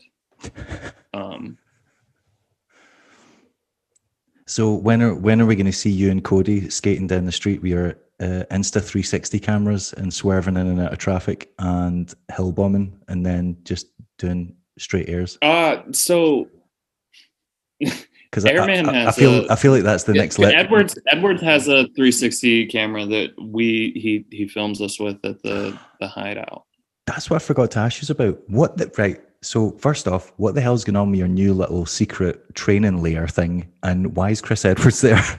Those So both seem Edwards incredibly has random. he's lived in Pittsburgh since I want to guess 2010.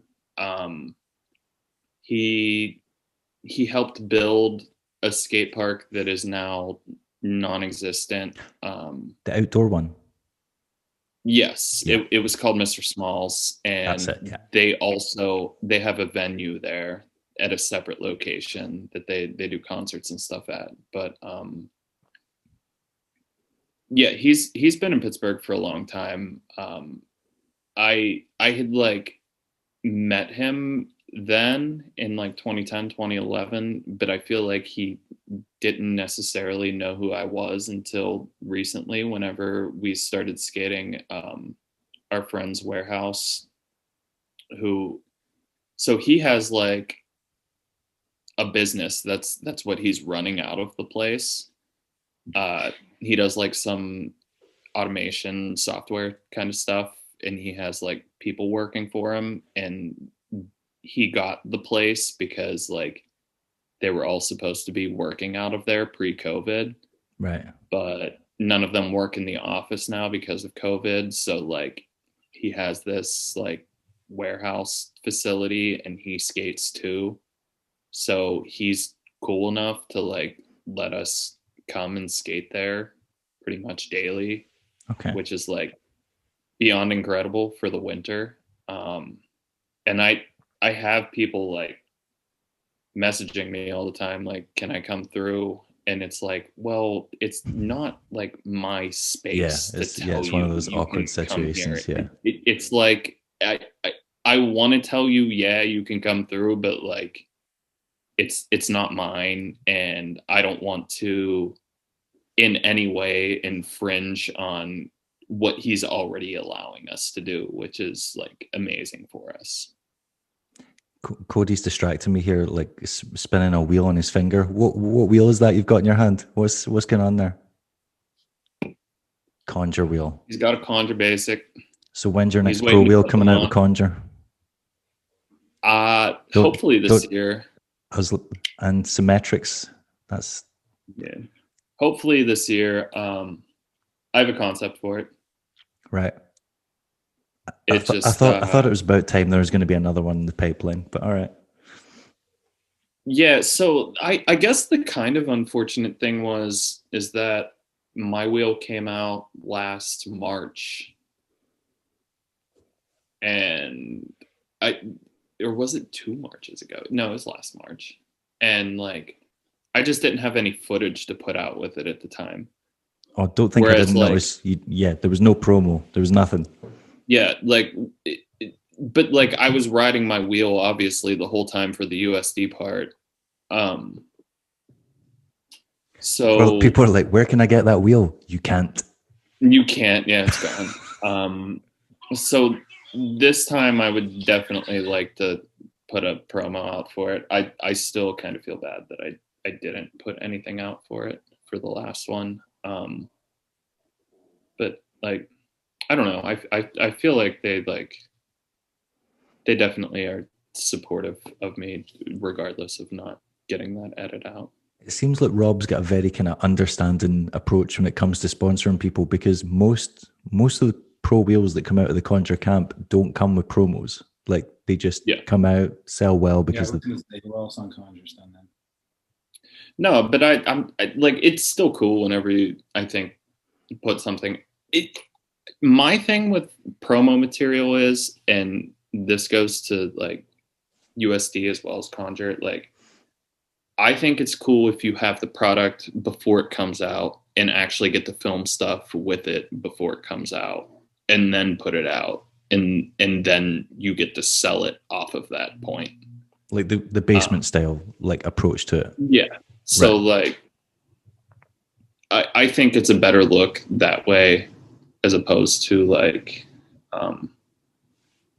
just like having an edit come out that doesn't include the product at all. Yeah. But like it's hard whenever you like already paid for the product. Like you have to have like samples or something like that to make that possible. Or like I don't know, withhold it from shipping for a while to let people do that, which you wouldn't do. Obviously, you have the product in hand, you're going to fucking sell it. Yeah. It's difficult Yeah. not to be Why eager to would you try not and sell it? make your money back as quickly as possible. Yeah, right. Obviously.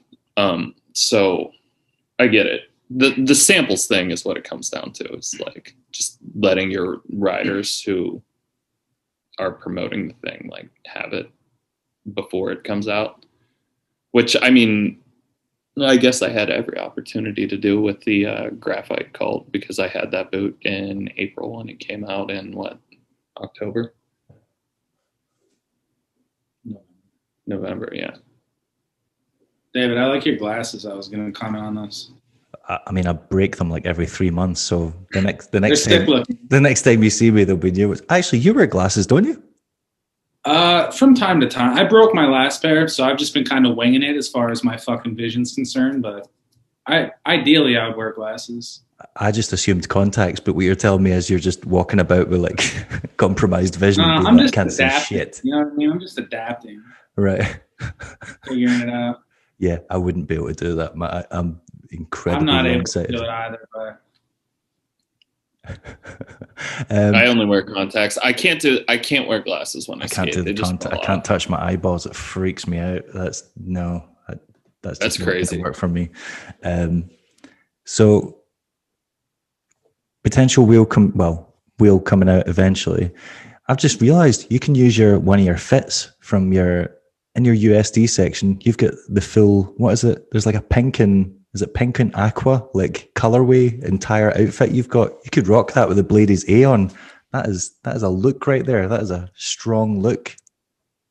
Yeah, I mean, I think that the Blades are slightly undersaturated for that outfit.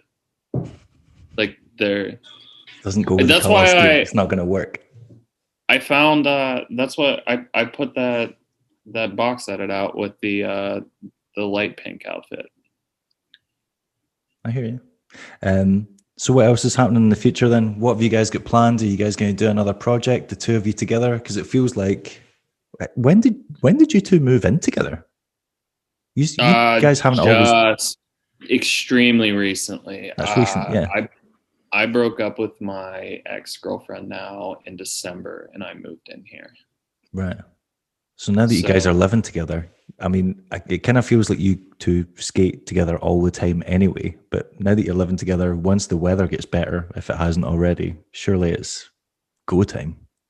I feel like him being on USD and like me skating razors is like, we're just gonna. It's hard to collaborate on something. Yeah, we're gonna keep coming out with separate shit. He was saying earlier he likes Tekashi 6ix9ine. That's not my vibe. You're like we skate. I'm more West Side Gun. He's Tekashi 6ix9ine. This isn't gonna work out. Yeah, right. I don't know. I think we'll probably just keep dropping our shit separately, just because I feel like we have different visions as far as like putting pieces together is concerned, and like I don't know, living in the same house. Parker has a camera.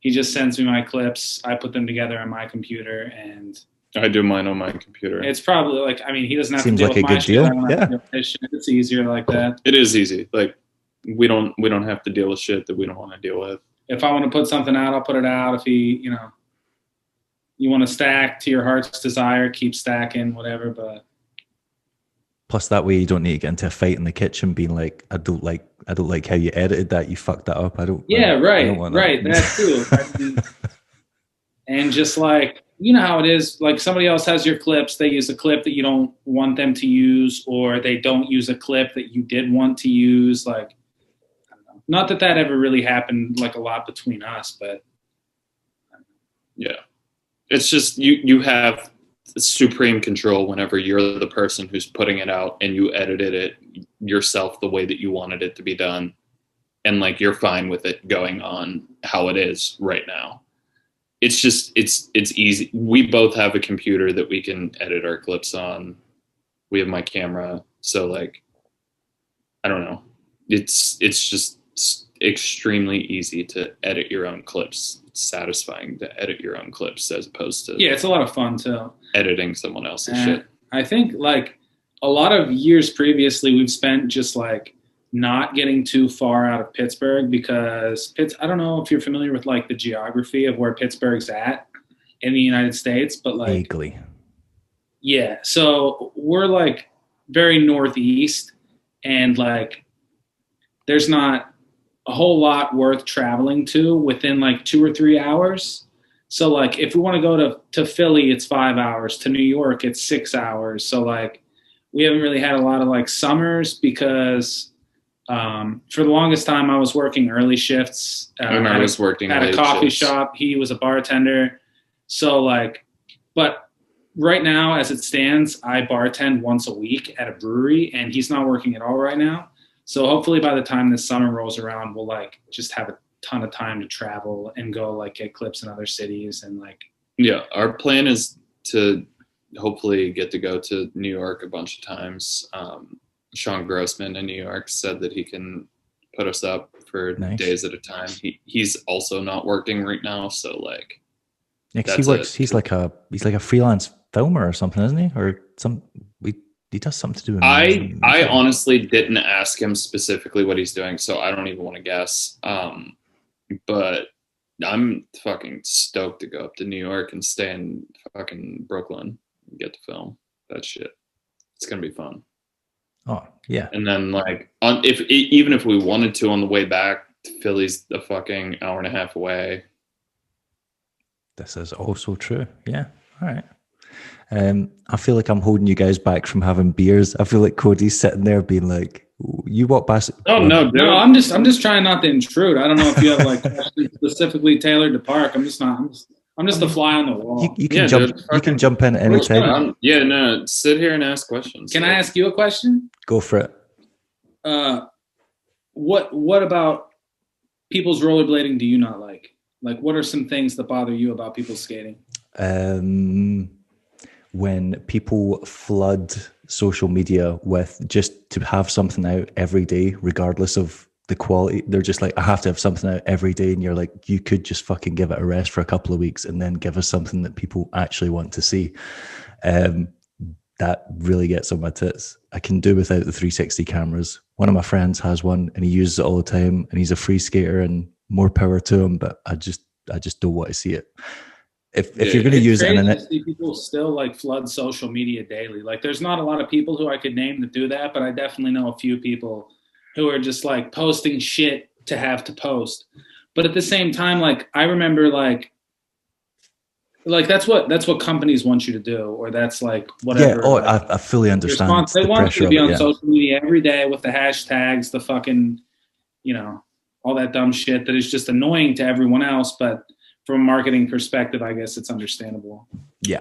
I guess I recently had been like always rehosting the reposts that people did on clips that I did.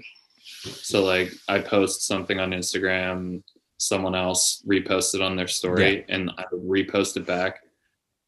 It's too much. It's annoying. Like I just feel like that shit's annoying, and I'm not. You need a separate app for that as well. And I'm just like, I'm not getting an app just to share stuff, because like one of my friends like calls me a dinosaur because he's like, oh, why don't you repost any of my stuff? And I'm like, I'm not downloading a separate thing just to share other people's stuff. I'm not doing that. I feel like that's.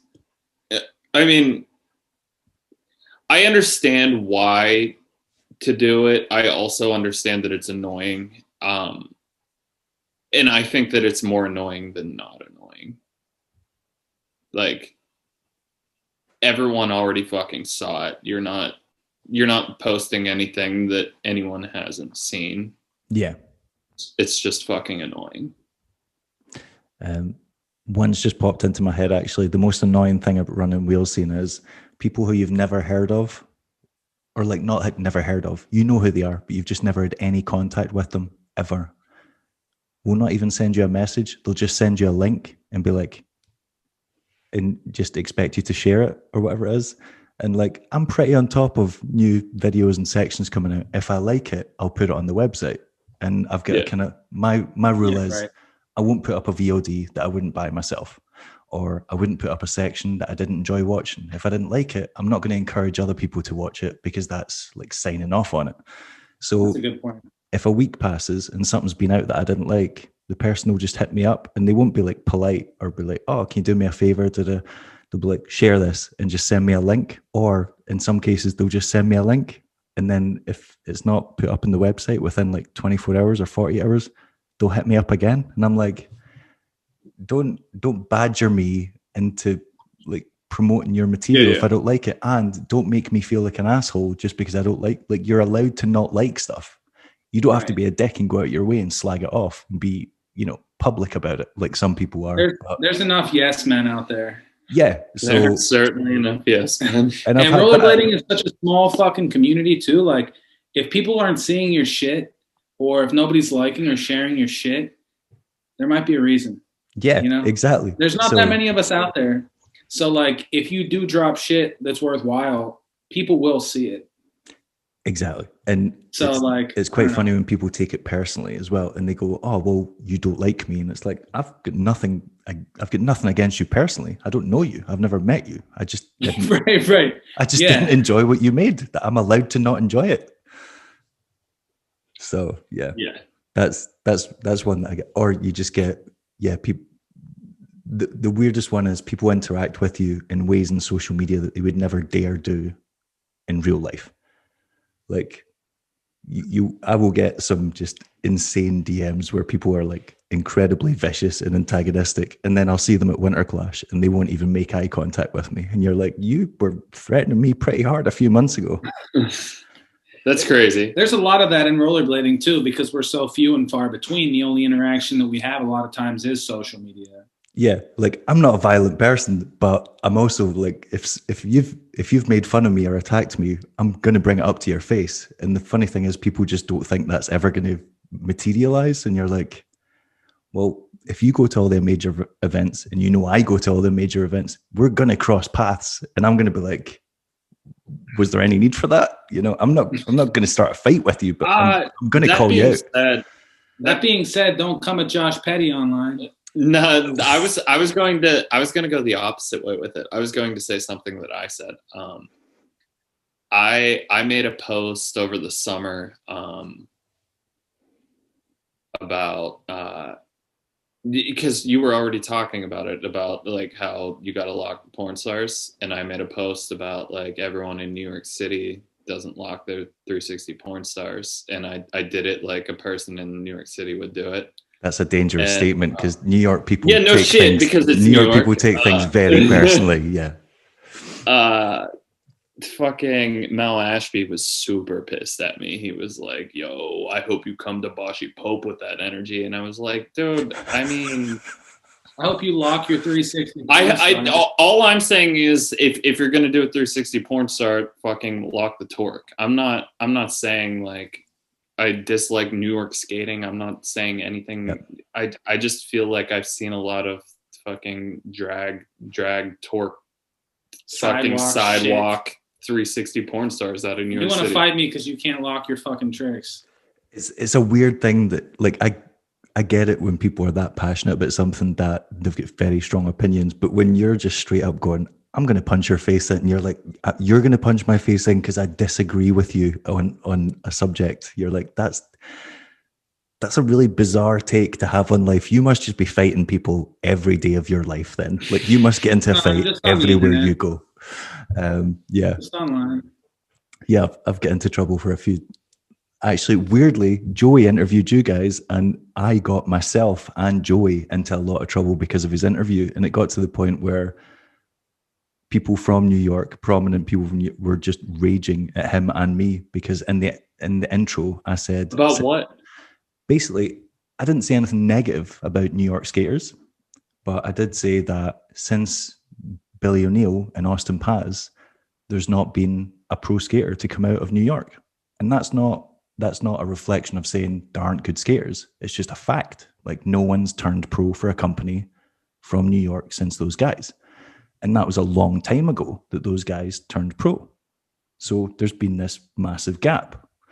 And then loads of people just took it to mean, oh, you think New York's full of shit skaters. And I was like, don't those words never left my mouth or were typed anywhere. I don't know why you'd come to that conclusion, but people did and got pissed. And Joey got a lot of stick for it. So he even brought it up in his podcast, being like, you got me into a bit of trouble with the local guys. And I'm like, that's not my fault. So yeah. People from New York are a little different too. A little more aggressive than most of the other people in the States. New York is like it's a different place. It seems that there's a lot of New York pride going around, and yeah, they're quick to take things personal. Yeah, I can't think of any other things that happen off the top of my head. There are a bunch of weird ones, but yeah.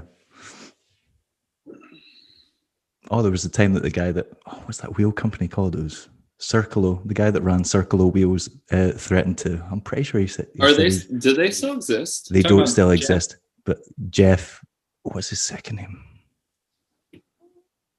He takes not very good. Nice. He takes not very good photos. Jeff Lynette. Yeah, Jeff Lynette told me he was he was hoping to bump into me in an alleyway and murder me once, and I was like, that's not very nice, but okay. I mean, you're a middle-aged guy. I'm not that worried, but cool. Like, I don't know how we're going to bump into each other in LA, but I'm sure I'll be fine. Yeah, you get some strange individuals.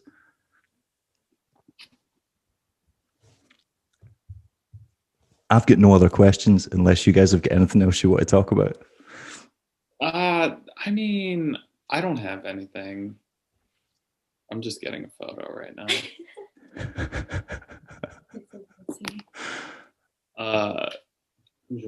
Shit. Is that? I feel like I should have something. Does this mean Cody's girlfriend's also entered the room and is now getting involved? Is that what's happening here?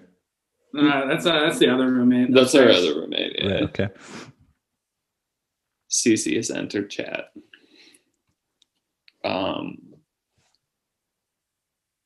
I don't know, man. I don't know what you guys talked about, so I don't know what to say. We talked about you for about 60 minutes, and then the door clicked, and Ryan was like, "Shut the fuck up," and then that was it. Damn, why you guys were talking shit, huh? I thought it was good things, but unfortunately for Ryan, you're going to be able to watch it back and be like, Cody, you know. Right. I was just talking about how Cody only spins right the whole time. Yeah, I just do what's comfortable for me. You know what I mean?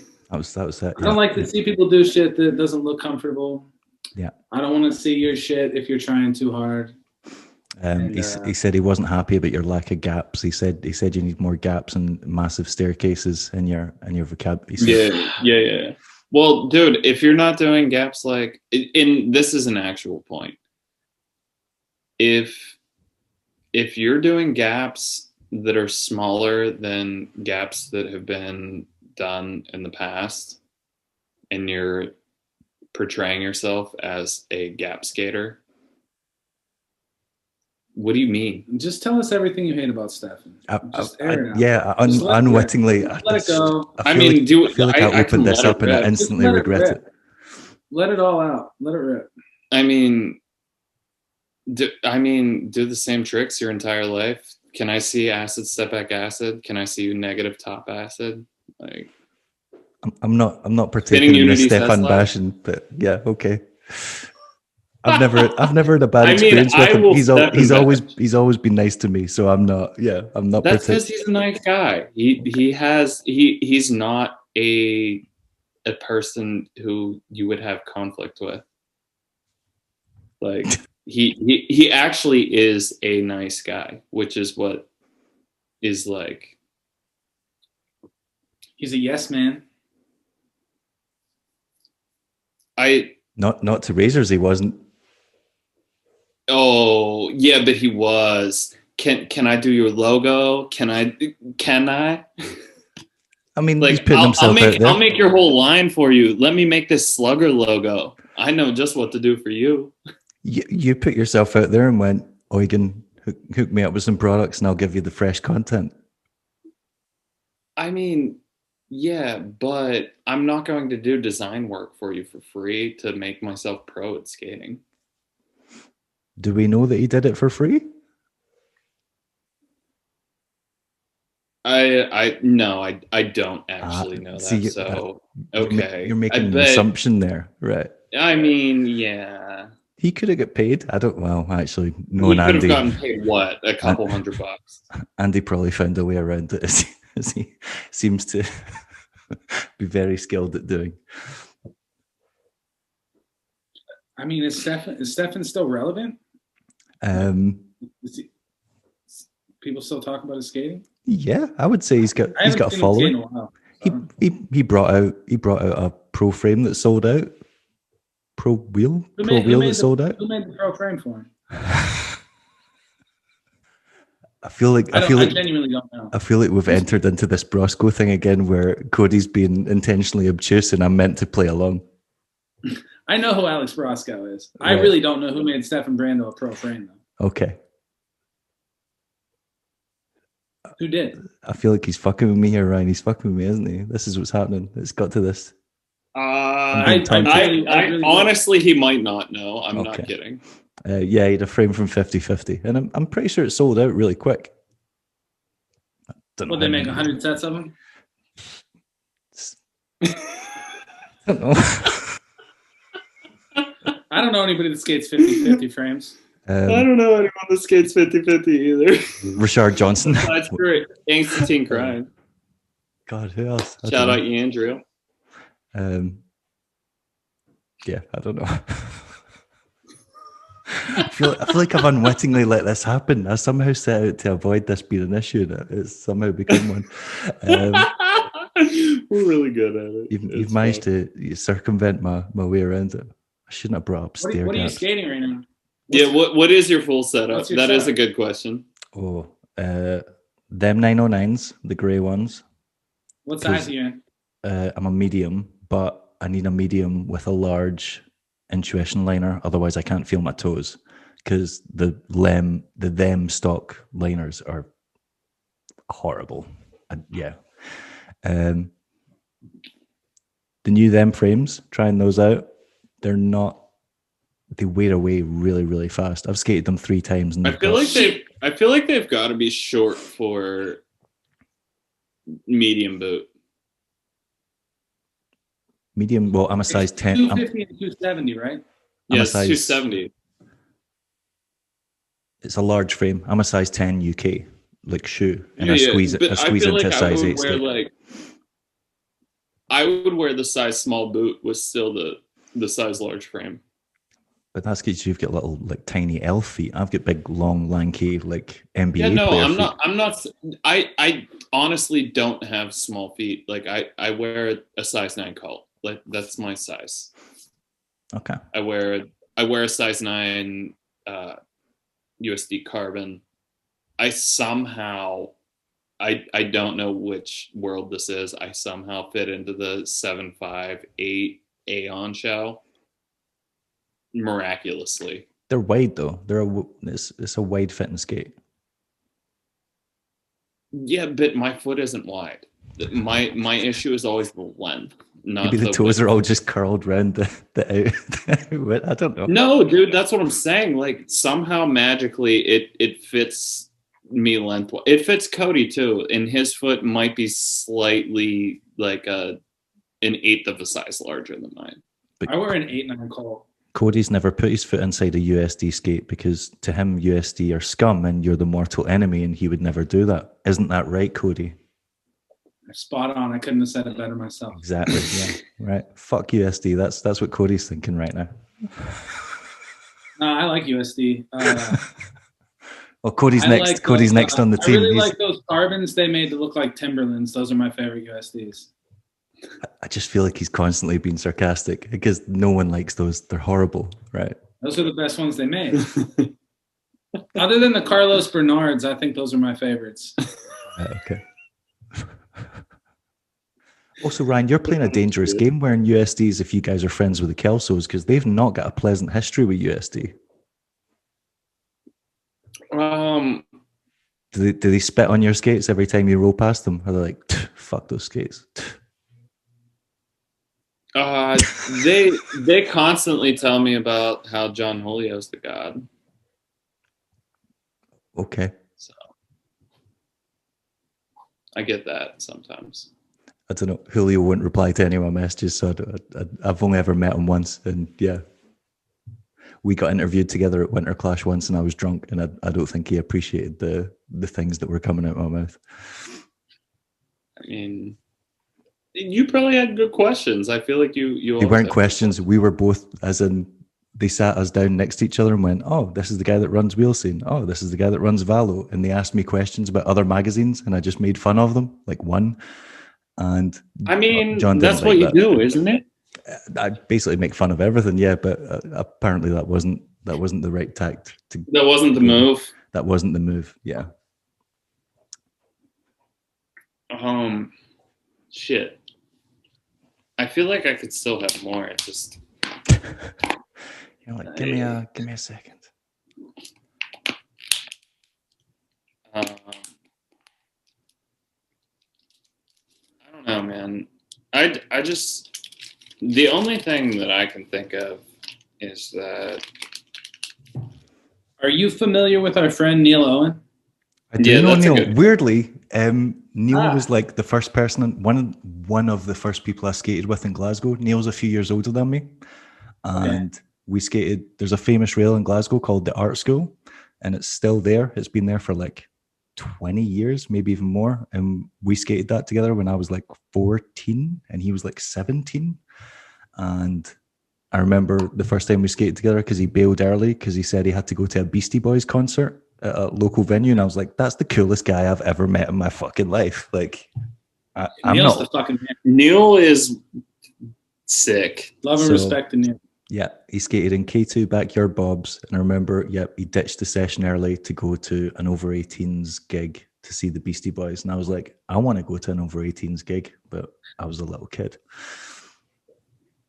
And you're allowed to drink beer over 18 in the UK or Scotland. 18, you can buy alcohol, yeah. Oh shit! I think no, it's not 21 now. No, yeah, you can still get into bars at 18. Yeah.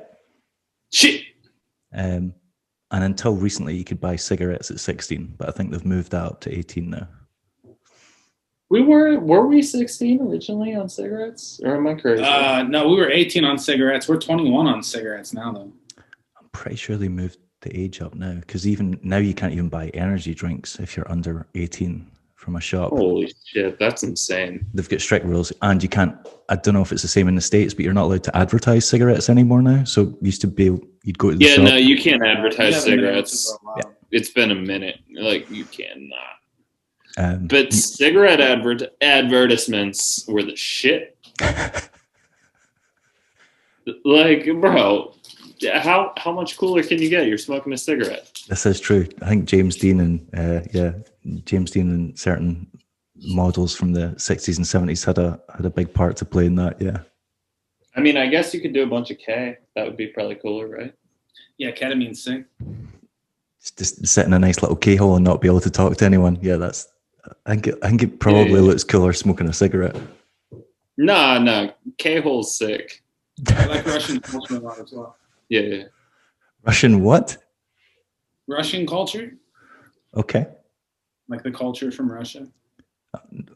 I mean, being from the US.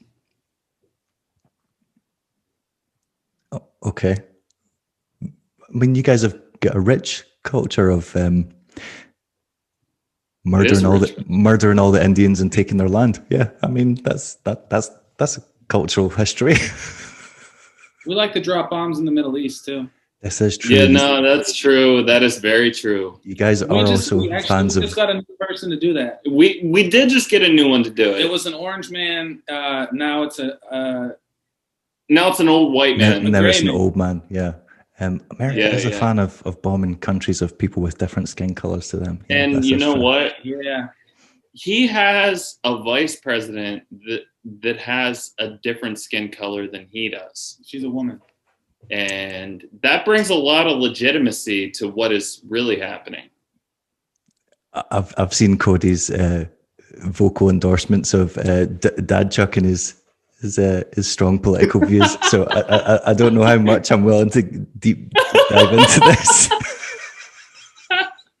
News you can use. I mean, Jump Street have already done the Josh Petty. I'm not even commenting that. I mean, I'm not gonna get into that one. It was so uncomfortable to watch. How do you feel about that? What are your thoughts on that? You watched that, I'm sure. I watched it today, and it made for some incredibly uncomfortable viewing. I think he would have been better not talking about it at all. Right. I don't think talking about it helped his case. Well, there were people just sitting in the chat waiting for it. They were paying money to say the comments that they were saying. If anything, I would say the comment section was more entertaining than the podcast itself, because you saw the stuff that was coming up in there, and I was like, holy shit. Yeah. Josh Petty saying that he doesn't believe there's much in the way of white supremacy in America is probably the most ridiculous thing I've heard in recent memory. I mean, yeah, for sure. And the dude's from a different time. You know what I mean? He doesn't. He's not with the new shit. He really doesn't, like, in his mind, he doesn't think that it exists, but like obviously it does, which is like what everyone has to deal with now. Like you can't say shit like that. I feel like choosing to pretend it doesn't exist is almost as bad as participating in it, because by turning a blind eye to it, you're enabling it or allowing it to happen. So I mean, he lives in fucking Virginia, and I don't know if you know what Virginia is like. I'm aware. I've got a lot of family in Omaha, Nebraska, and places like that. I'm aware of the Bible Belt and stuff like that. Yeah. But yeah, that was a rough look for them for sure. I think there's going to be a lot of repercussions from that episode, because already a lot of people have been very vocal about their dislike for what came out of his mouth. Yeah, I just remember seeing that they were going to interview him, and I was like, what the fuck are they doing? Why would you do that? I mean, it makes sense for them. He was a massive name in blading, and I just think it would have been wiser to stick to talking about the exciting period. I'm gonna spill the beans on what I wanted to do. I wanted to separately myself interview Dustin Latimer. Good luck with that. I don't see Dustin doing a blading interview. I don't think he's got. Yeah, no. Do you know what he told? He was like, send me questions, and I did. I sent him like 10 or 15 questions, and he was like, I honestly don't remember well enough to tell you like what you're looking for. Like I was asking him like fucking skate specific, like you're like moment in time. I'm trying to get down to it. Like tell me what was happening at the time, and he was like, I couldn't possibly like talk on that level. Yeah, like I imagine, so like everyone else, he was partying a lot during that period as well. So he's probably like, I was probably stoned or drunk, or I just don't remember. Yeah, I don't know if that's the case. It's just like he may or may not want to talk to someone, especially like someone unknown like me, as far as like putting anything out like that. But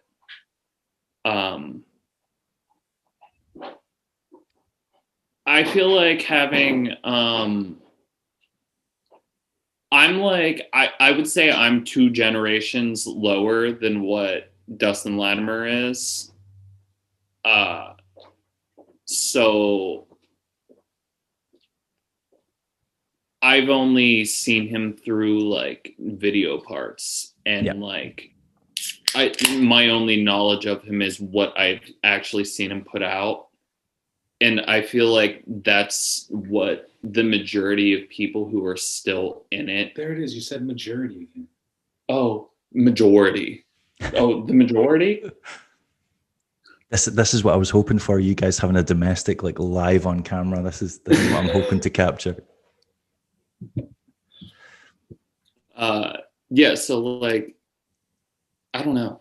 There's no, he has no real connection with these people. I would imagine it would be easier for him to be interviewed by someone who at least he had a passing, Yeah, right. And that makes sense, but I don't know. I feel like someone needs to like get him on the like technical level of what he was doing, which is what I was trying to do. I view that dude as like you have like an Arlo Eisenberg and you have a Chris Edwards who were super mainstream in the 90s when rollerblading was getting its roots. And then you have Dustin Latimer, who was kind of like more of like an underground dude. Like he never got MTV exposure. Like he was just the best part in Brain Fear Gone and the best part in Coup d'etat and like Elements 2, or he was never like... He was the best part in everything that came out. Yeah, right. He definitely... There was a point where he was like the poster boy for USD and they were like, this is our star player. But it felt like he very quickly got sick of that and went, no, I'm going in the other direction. I'm veering as far away from this as I can. Because I know that I remember like, during the time, like Josh Petty and Joe Navran and all those guys tried to get him into the FP thing and be like, oh, we want you to like come and live with us and be in the crew and be in all the videos. And he was like, no, I don't want any part of that. So it feels like he purposely tried to get himself away from being, the main focus of attention. While at the same time, absolutely killing it and revolutionizing blading. The thing for me, like, I started rollerblading in 2001. Fucking the first video I ever saw. You know what, Cody? That you just lost all legit. Don't even talk to me. You're a noob, right? Dude, that's crazy because that's 20 fucking years ago. You know, like I started skating 20 fucking years ago, and it's like I'm still too young to like. It's not enough, right? Yeah, right. So like all Dustin, like Words was the first like Dustin Latimer part I had ever seen that wasn't out before I started skating. Words was like what, 2003? Oh God, I don't even 2002 maybe? It was after I started university. So yeah, I started uni in like 2001 and it was after that, yeah. So I never even saw Dustin Latimer parts until like 2006, 2007. I was like, oh yeah, you never saw fucking Brain Fear Gone? You never saw Coup d'etat? And I was like, no, dude. Like when I started skating, it was like Underestimated had just came out. So that's like all we watched was like Underestimated. And what was the New York video at the time? One? Maybe? New York One, yep. With Murder and Boshy Pope. Yes. Yeah. Yeah, One. I had Underestimated. I had One, and I had like VG19 and VG20, I think. Okay. So I had the only thing you had was East Coast videos because VG19 was an East Coast VG. Underestimated Philly, New York One. Okay. Yeah. And then, so like I wasn't even around for Dustin Latimer's era at all. My first video was on VHS, Brain Fear Gone. I'm talking to children here. Children. Yeah, no, like the thing was though, is that like I was skating much before that. It was just like, I was only fucking 12 years old. I had to ask my mom to buy me a skate video. And like, who knows what is going to be on the skate video when I actually receive it. This is very true. Yeah. Like it's not like extremely like I could have been watching VG9 if I had like bought a video whenever I was actually starting skating. But like I don't know. I didn't get one until Brain Fear Gone. Yeah. Yeah, that's kind of weird. Which to my supreme displeasure, not every skate video is Brain Fear Gone. No, because that's a tough video to be your first video because most things after that are going to be a disappointment. Not every video is Brain Fear Gone. You get your next one, you're like, there's something wrong with this one. This one's broken. Like VG16 was my next one. See, I feel like the later, which is a good one. I think East Coast VG Volume 1. Yeah. FID, fuck it, dude. Murda section, Dustin Holleran section. Who the hell else was in that? Shit, I don't remember off the top of my head. I just remember all the music. Leon Humphreys definitely, or not Leon Humphreys, I meant Leon Bazin definitely had a clip wearing like a fucking yellow pullover crazy shit and that doing a kind grind, I think. VGs, I feel like after it got to like 12 or 13, I just lost interest. I think because I started watching them when VG like 4 came out, and I think the format just got too familiar for me, and I started liking all like the independent releases that were coming out by people I'd never heard of. So I was like, what do you think about him starting it again?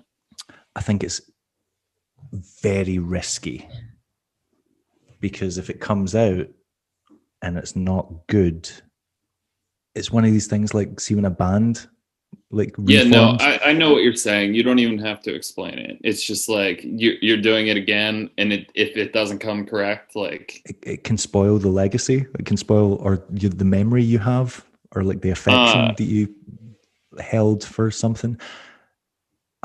And I just think it's a very different time. So unless he like completely overhauls the format, if he just introduces the same format, I don't see that doing very well. Even people that have nostalgia for it, I think they'll watch it and go, oh, right. But if he does something new with it, then it has the potential to be good. Yeah. But the fact that the cast are also people that were, so I know that he's filming with Farmer before. Well, he's filming with Farmer now, and Farmer had an iconic section of VG that basically propelled his career. And it feels like if you're not doing it with new people or new exciting people, and you're doing it with people that you've just worked with before, that also kind of bleeds into the nostalgia thing that I don't really have a lot of affection for. So I don't know.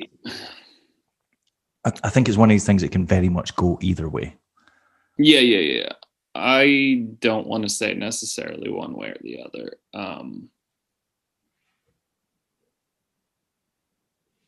I think it could be cool. Okay. Yeah. I'm remaining optimistic. I'll give him the benefit of the doubt until I've seen otherwise. Yeah, right. Yeah. I what you're saying makes complete sense. I do like the like divisions he had set up for different sections, but like I feel like there's room for new stuff. Like what you're saying is 100% correct. Like there's like you could have like I don't know. I don't want to say what I would do, but like there's room for new stuff. It doesn't like you don't have to call it improv, but like there's room for other things. Yeah, I think my main worry is there's a lot of things that have a time and a place, like a certain type of music that you like at a certain age or certain films that you like. And then when you try to return to them in later life, you're like, yep, that definitely only had that effect on me there and then. You can't recreate that. Yeah. So my worry is that it can't do that. But who knows? It could be a surprise. That's a very good point. But in saying that, Dave Payne also introduced me to a lot of music that a little right, which is what Colin said the same thing. So coming from like a small town in one of an absolutely tiny country, I was not hearing rap music from California or I don't know, metal music from wherever. So it introduced me to a lot of things I wouldn't have discovered on my own. Or if I did discover on my own, I wouldn't have discovered it till much later when you're like going to bars or partying or going to clubs or whatever. I wouldn't have discovered it at like 13, 14 years old. What bottles do you have hanging in back? One's a bottle of Rioja. And I have no idea what that other one is, but they're both red wine. Nice. There's a lot of Actually, I was wondering when someone's going to call me out on that. If someone's like, "Are you going to?" Well, if you get too boring, I'm just going to work my way through these 2 bottles of wine. Yeah, there's a lot of alcohol stashed around this house in various places. It's probably take me to the Islay region. I'm trying to get that peat. He's trying to get that peaty. That peaty. I'm trying to get that rain. Trying to get that peat. Is this kid slang? I don't know this. Which is your favorite island? Of peatiness. Gotta be the Islay region. Are we talking about whiskies here? We're talking about Scotch, technically. Scotch whiskey. What you like? I don't like whiskey. I don't drink it. Oh. I genuinely think it tastes like firewater. Like I mean, yeah. It does. It does. Yeah, that's I can literally be stone cold sober, have like a sip of whiskey, and I'll get like the mouth squirts. Like, you know what you get when you've been drinking like till 5 a.m. You're like, if I have another drink, I'm gonna throw up. Yeah, I get it like that. And people, you're not allowed to say you don't like it. It's like steak. If you say you don't like steak, which I also don't like, people go, you've not had the right one. There's certain things you're just not allowed to dislike. And as a Scottish person, whiskey's one of those things. I like gin. I'll drink.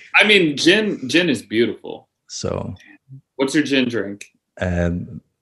Scotland have a lot of really good gins. So from the islands, you get like Irish gin and stuff like that. But yeah, whiskey, can't touch it. Or I'll just offend someone and they'll give me like a nice whiskey and I'll put Coke in it and they'll just lose their shit. Do you drink beer though? Oh yeah. No? Yeah. Okay. So just gin, beer. Do you drink rum? I basically don't like white spirits. I'll have like dark rum or like spice rum. Yeah, dark rum is what I like also. Yeah, I can't have like sales of a beer called Tennent's. Yeah, Tennent's is like piss water. Tennent's is like, I don't know, Coors. It's piss water, but it reminds him of home. Who says that? Neil. Neil, yeah. It's what you drink. Like, see if you're like underage and you want something cheap or something that costs like £2, you'll drink. So it's like, I don't know. It's kind of like, what would be the equivalent? Like PBR, some just cheap shit in the state. Yeah, like that. So, yeah, people. There's a really sick Scottish pub that's like right down the hill from our apartment, and they have Tennent's on year round. And then like, if we go there with Neil, he'll get a Tennent's always. It's funny as fuck because like the beers are all the same price there, and they're all expensive beers. So expensive. Like, it's like an $8 beer, so he's paying like $10 for a fucking Tennent's. You know what I mean? I couldn't justify that. Yeah. But all the food is like Scottish, and it's like right at the bottom there. It's been closed all COVID. They have like great fish and chips. They do fucking Scottish food, so it must be like mashed potato meals and like haggis, neeps, and tatties or something like that. Yeah, boxed pots and shit. It's legit. It's really good food. Okay. Yeah, I don't endorse Tennent's. No one should be forced to drink Tennent's. Neil, like, I think that's let them know. Let them know. You get like Scottish patriotism where people are like, oh yeah, this is great. This is the national drink. And you're like, yeah, but it's fucking awful. Like, that's not, no. What's the other thing? Is it Buckfast tonic? Buckfast tonic is a good, it's from Southern England. It's from Southwest England, but Scottish people, Scottish football hooligans love it. Because you can love it. Because you're not allowed to drink in football stadiums in the UK because we have a massive problem with like football hooliganism. I'm sure. Whereas I know that like in the States at like basketball games and like American football games, you guys can drink in the stands. You're not allowed to drink in the stands.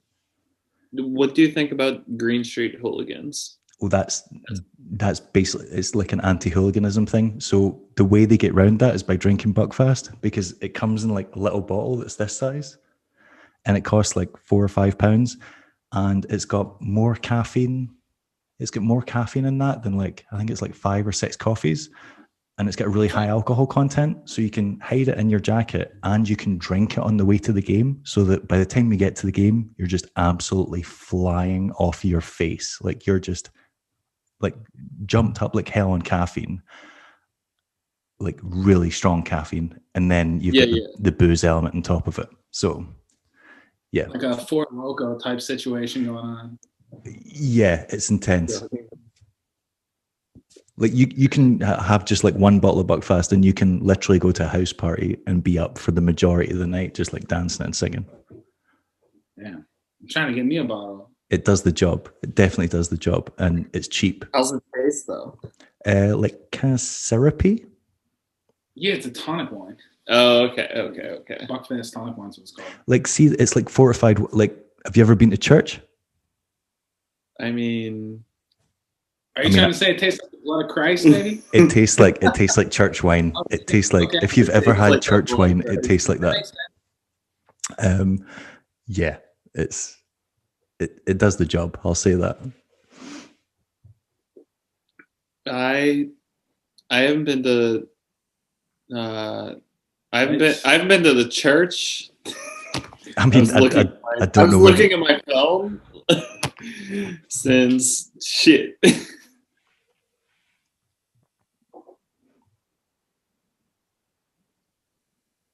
2000.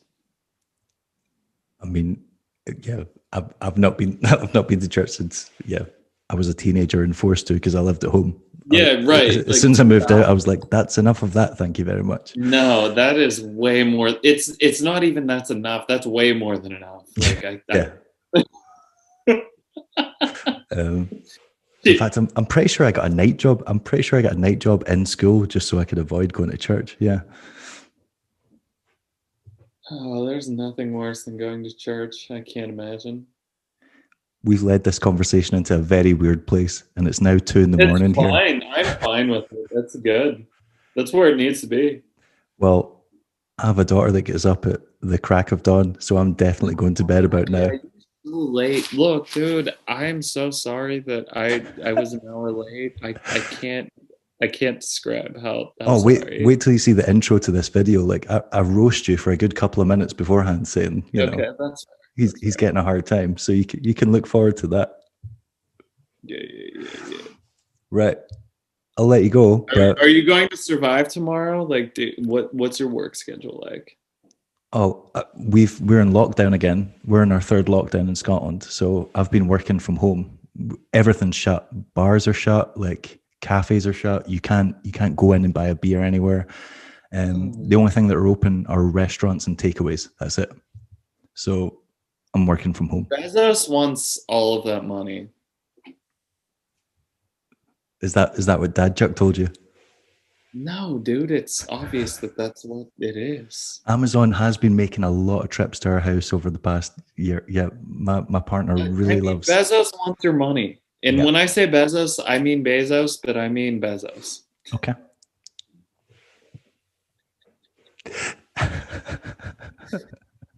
I mean, he does. Call Bezos without reason, and he's getting it.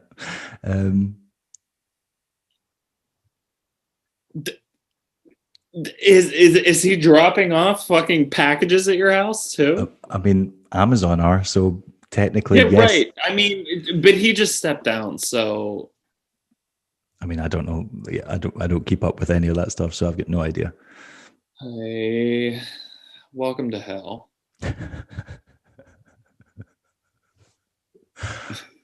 Right, you've kept me up late enough. I'm getting off this call. Although thank you. No doubt we probably will be messaging each other before the weekend's over. Actually, you still need to send me that original edit that you told me you would send last night. Another promise that you broke to me. Which one? The original USD section with a. Oh no, I have it. With a clip at the start. I'll send it right now. Right. And Cody said he's going to send over the Wheelstein edit too, but just kidding, he doesn't have that one. I don't have one. The 2015 edit with the Valos. No. I know. I accidentally deleted the front torque and the 270 top torque sole to wall ride because I was trying to put it on my page to show to him last night. The front torque to Dolphin and the 270 top torque sole LE wall ride. Oh, you still had those clips? I still had them, and I accidentally deleted them trying to put them on my actual profile to show to him. I think those are the only 2 clips. Yeah, no, I mean, that's, and how hard you can go back and redo them. It's fine. But I'm sorry. No, I'm sending you that right now. I'm walking into my room and sending it. You need to send me a face shot to use for the title screen as well. So, you know, you and Cody can get as weird as you like with that. Good to talk to you, Dave. Nice to finally speak words with you. I mean, you better be wearing glasses the next time I speak to you. Your accent is much cooler than ours. I mean, you know, It's one of the drawbacks of being well, it's one of the many drawbacks of being Dude, American. I mean, I'm not one gonna of lie the to you. many drawbacks. What is not a drawback of being in fucking the United States? If you could name one, I'd love to hear it. The way the UK is going with Brexit, the dollar's probably going to be stronger than the pound in the next 12 months.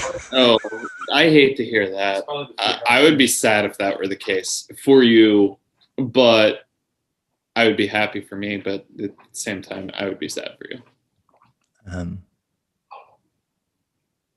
I can't think of anything else. Yeah, right. Exactly. There is legitimately nothing else that is like, oh, okay, you're from America. Yeah, that's